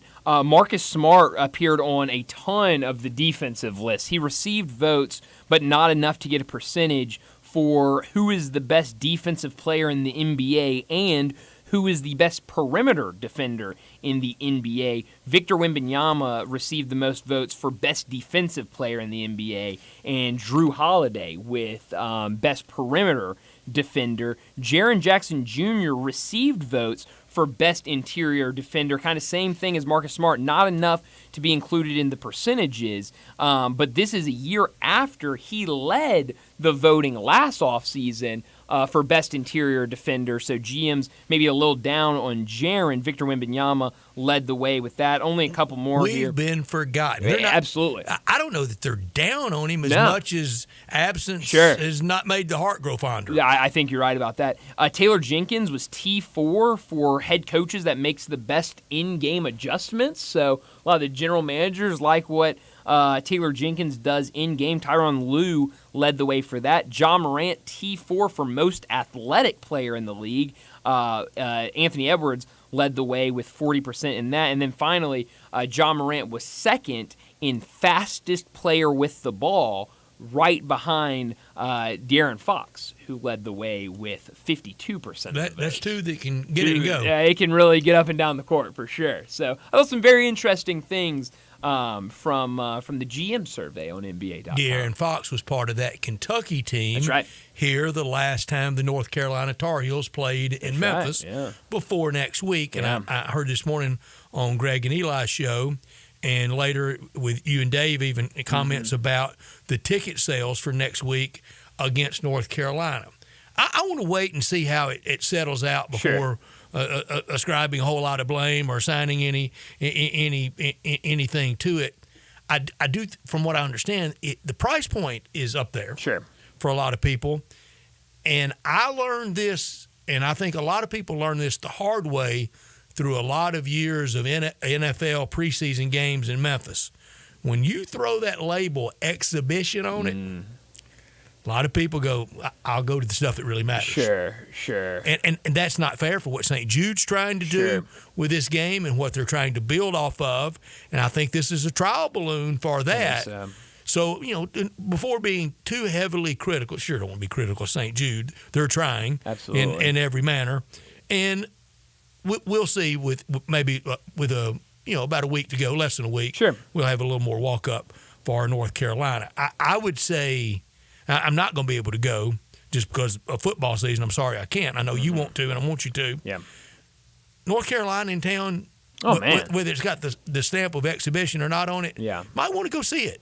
Yeah, no, you're absolutely right. That tradition, that history, that brand as a basketball program. And I saw somebody earlier today a couple people text in and ask if we knew what North Carolina was going to be ranked preseason. Rankings haven't come out yet. I'm thinking they might come out Monday, maybe. We're getting around that time. What are they at ESPN? I did see that yesterday. Oh, I did not see ESPN. They're going to be a top 10, top 15 preseason team. Arkansas way up there. Really? And 20th yesterday at ESPN was Ole Miss. Really? Uh-huh. Wow. I'm trying to get to it now. I missed that. I hate that I missed that. Wow. Who's number one in the final top 25 rankings entering 24-25. Number one, Kansas. 2, Alabama. 3, UConn. 4, Houston. 5, Iowa State. 6, Gonzaga. 7, Baylor. 8, Duke. 9, Arizona. 10, Auburn. 11, North Carolina. There you go. 12, Texas A&M. Wow. We saw them here last spring. Sure did. 13, Tennessee. Why am I going that voice for all these teams? I don't know. I don't mean to be doing that. 14, Arkansas. 15, Creighton, 16, Purdue, 17, Marquette, 18, Indiana, 19, Cincinnati, 20, Ole Miss, there's that voice again, 21, Texas, 22, Florida, 23, Kentucky, 24, UCLA, 25, Rutgers. Interesting. I missed that yesterday. Wow. I'm glad we got that. Right there at the ESPN.com. How about that? So North Carolina. You got a lot to go review. You got to read the Barry Switzer story. I do. I have to read that Barry Switzer story. I got to look at this top 25. They put out their, and Brett, you're going to call me crazy. ESPN put out their latest, big board for the NBA draft, for next year's NBA draft. I promise you they did. They have a quick paragraph for every top 20 guy. Thank goodness. Oh, man, I was looking at it earlier this morning. I didn't get to read everything in it, but basketball season right around the corner. One other note, Saints going to turn to Spencer Rattler. Oh, geez. Yeah, I saw that. I knew it had been kind of floated out there, but I didn't really know if they were going to do it or not, and here we are. And the Buccaneers are already there for that game. I say this with all due respect, and the next 15 hours could be like something we've never seen before. I mean, and we so pray for Tampa, St. Pete, and that entire area, even inland. I mean, all the way through. Yeah. But can you imagine being a professional team and you're going to be stuck in a place for a while and it be New Orleans? Well, I mean, we stuck a lot worse places. Yes, but. Well, yes, that is true. No, I might have to implement bed check and curfew for a professional football team. Yeah, I mean, there's a lot of pros, but those pros can also be the cons. Yeah, and ready to get out of the hotel. Yeah, 100%. And the irony of New Orleans being the safe haven for the Buccaneers I was just after we all that. witnessed with Katrina. And now you're hearing, I mean, a lot of, comparisons to, Katrina and what Milton is at least projected in for Tampa. Late 60s, one of the horrible storms ever was Hurricane Camille that hit Mississippi. Yeah, no, I mean, it's really, you mentioned it already. Praying for everybody that lives in Tampa, hopefully out of Tampa, with everything that's heading that way. But let's go ahead and get to our final break of the day. When we come back, we'll wrap up today's show with Crunch Time. Be sure to follow us at Sports56 WHBQ on Twitter, Facebook, Instagram, and YouTube to watch live video of our shows. Stay up to date with station events and have chances to win prizes. Don't miss out on anything that's going on. Follow us at Sports56 WHBQ. Locally owned and operated for over 40 years, Automatic Gates Construction tailors custom gate solutions for all your residential, commercial, and industrial needs, including repairs, maintenance, and installation. Automatic Gates Construction specializes in designing and installing automatic gates and fencing that seamlessly blends security, functionality, and aesthetic appeal. Elevate the safety and efficiency of your property with a premium gate solution. Automatic Gates Construction at myautomaticgates.com. Welcome to the Rendezvous. This is John Vergas. When my dad started the Rendezvous in 1948, I don't think anyone could have imagined we'd still be serving shoulder, cheese plates, and our world-famous dry rub ribs 75 years later. But we are still here in the basement, in an alley in downtown Memphis. We sincerely thank you for making the Rendezvous what it is today. Charlie Vergas Rendezvous, a legendary experience for over 75 years, whether you dine in, pick up, or ship across the country. The best I-dos start with Sissy's Blue. Discover bridal jewelry worthy of your big day at Sissy's Log Cabin, along with our spectacular experience that comes with our promise of exceptional quality, service, and brilliant natural diamonds. Experience our expansive selection when you stop by any of our 6 locations or shop online at sissyslogcabin.com. Find your perfect engagement ring only at Sissy's Log Cabin, because life's too short for ordinary jewelry. You or someone you know or care about has dealt with a difficult divorce. When facing divorce, you need the attorneys at Rice Law. Nick and Larry Rice lead the firm with 3 generations and 7 decades of experience. Located in Memphis, serving the entire state of Tennessee and North Mississippi. Rice Law is who you need to call. Simple or difficult divorce, they know how to handle it. Call Rice Law at 901-526-6701, or for more information, visit them at aboutdivorce.com. That's aboutdivorce.com. So you need to sell your house? I have the solution. Call 901-406-1101. That's 901-406-1101. Call my buddy Bill and I buy houses. Any house, any area, as is. It's literally as simple as that. Just pick up your phone. Call 901-406-1101. That's 901-406-1101. Call my buddy Bill and I buy houses. Guaranteed to close in 5 days. If you need to sell your house fast, call Bill at 901-406-1101. That's Bill at I Buy Houses. Do you know one of the best things you can do for your employees or family's health? Provide Arctic Clear bottled water. Arctic Clear bottled water is your locally owned and operated bottled water provider. Arctic Clear is 100% natural spring water with free delivery and setup, dependable service, and no long-term contracts. What an easy choice. Call Jeff Manus today at 901-382-2363 or visit arctic-clear.com. Arctic Clear bottled water. Call now 382-2363. That's 382-2363. Back to Sports Time on Sports 56 and 95 FM. This hour brought to you by Jaguar Land Rover. Once again,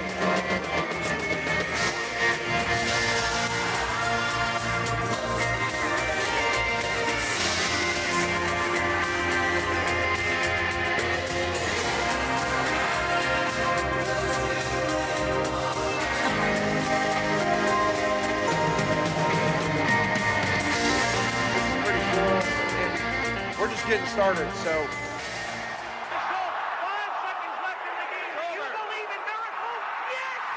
Spanning the globe.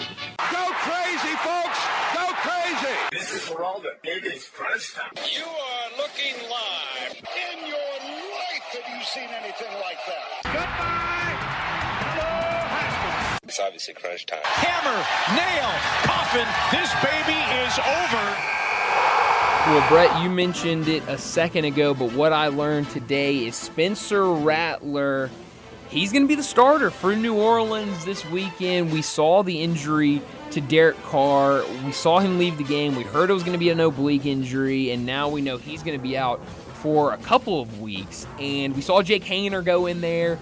He very clearly didn't have anything going, and so they made the decision earlier this afternoon to go with Spencer Rattler, the rookie, which, preseason he looked good. He had some flashes. It sounds like he's been doing a nice job at practice, but I'm interested to see what the line's going to be this week against Tampa Bay. Rank the injuries we've mentioned today. Good Oblique, Lord.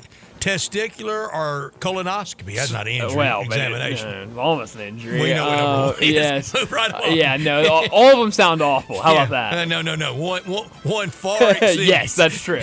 What I learned today, just a must-read at ESPN.com today on Barry Switzer, true to character to the end, 87 and unapologetic for anything. How Bootlegger's Boy hadn't been made into a movie, I'll never get. Somebody could go out there and make that and make a fortune off of it.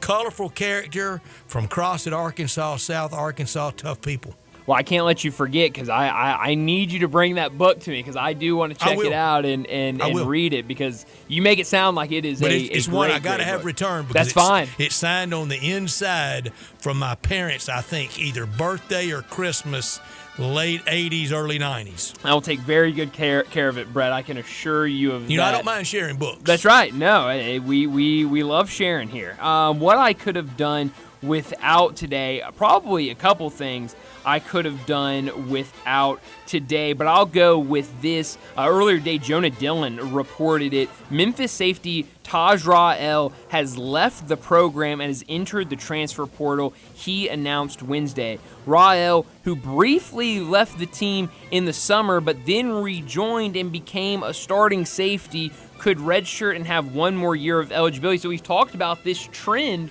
all over college football. Now it's made its way to the University of Memphis. For those who might have forgotten the story of Taj Rael, joined the team in the offseason and then left the team in the summer, and because of injuries and everything, he rejoined the team the week of the first game of the season, did not play that game, then had an interception in that game against Florida State, has played a good amount of snaps for the Tigers, but now has entered the transfer portal. He put it out there that he was in the transfer portal. I've seen a lot of people talking about it today, but just a very, very strange story.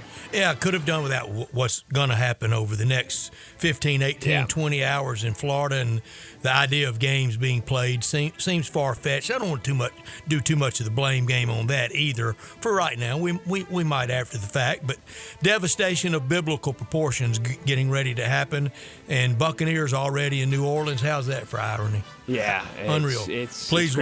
Lord, wrap your loving arms around everybody in Florida. Yeah, no, absolutely. It's just hard to fathom. I mean, some of this stuff they're talking about, it is really, really scary stuff. Where are you beaming tonight? Kansas City for Royals against the hated Yankees. It'll be 1970s for a night. George Brett, Hal McRae, Amos Otis will feel like they're back against those games against the big bad Bombers, but we'll see if tonight, for one night, Kansas City can be a baseball town. Yeah, no, we will see. I'm excited to see what that scene is like. Bobby Witt may end up being better than all those names I mentioned. Yeah, Brett McRae, Otis, etc. He's certainly off to the right start. Beam me to the other game tonight in San Diego, Padres and Dodgers. We saw what it was like last night for that game. I want to feel it tonight. Padres have a great opportunity right now. You got to do, if you're going to do it right now. I mean, certainly a lot of times. Those scary movies. That's right. Mets have a couple guys on, so maybe they can knot this back up at once. So we're already seeing one team trying to shut that door. Don't hide by the chainsaws. No, absolutely. That's the last place you want to hide. But definitely an opportunity tonight for the Padres, and it should be a lot of fun. Tonight we'll watch the end of we saw the end of Cleveland and Detroit, watching Phillies and Mets, Kansas City and the Yankees, Dodgers at San Diego. Beat LA will resonate. Yeah, well. Great college football game last night. Tonight, Rich Rodriguez at home with Jacksonville State. against New Mexico State. Yeah, a good night of sports on the television. I know for us it's going to be a lot Wednesday of is baseball. The downhill slide. It 100% is. Now when you get football every single night, I mean, it just makes it even more easier to get on that downhill slide. But that's all the time we have. Enjoy your night. We'll talk to you again tomorrow afternoon.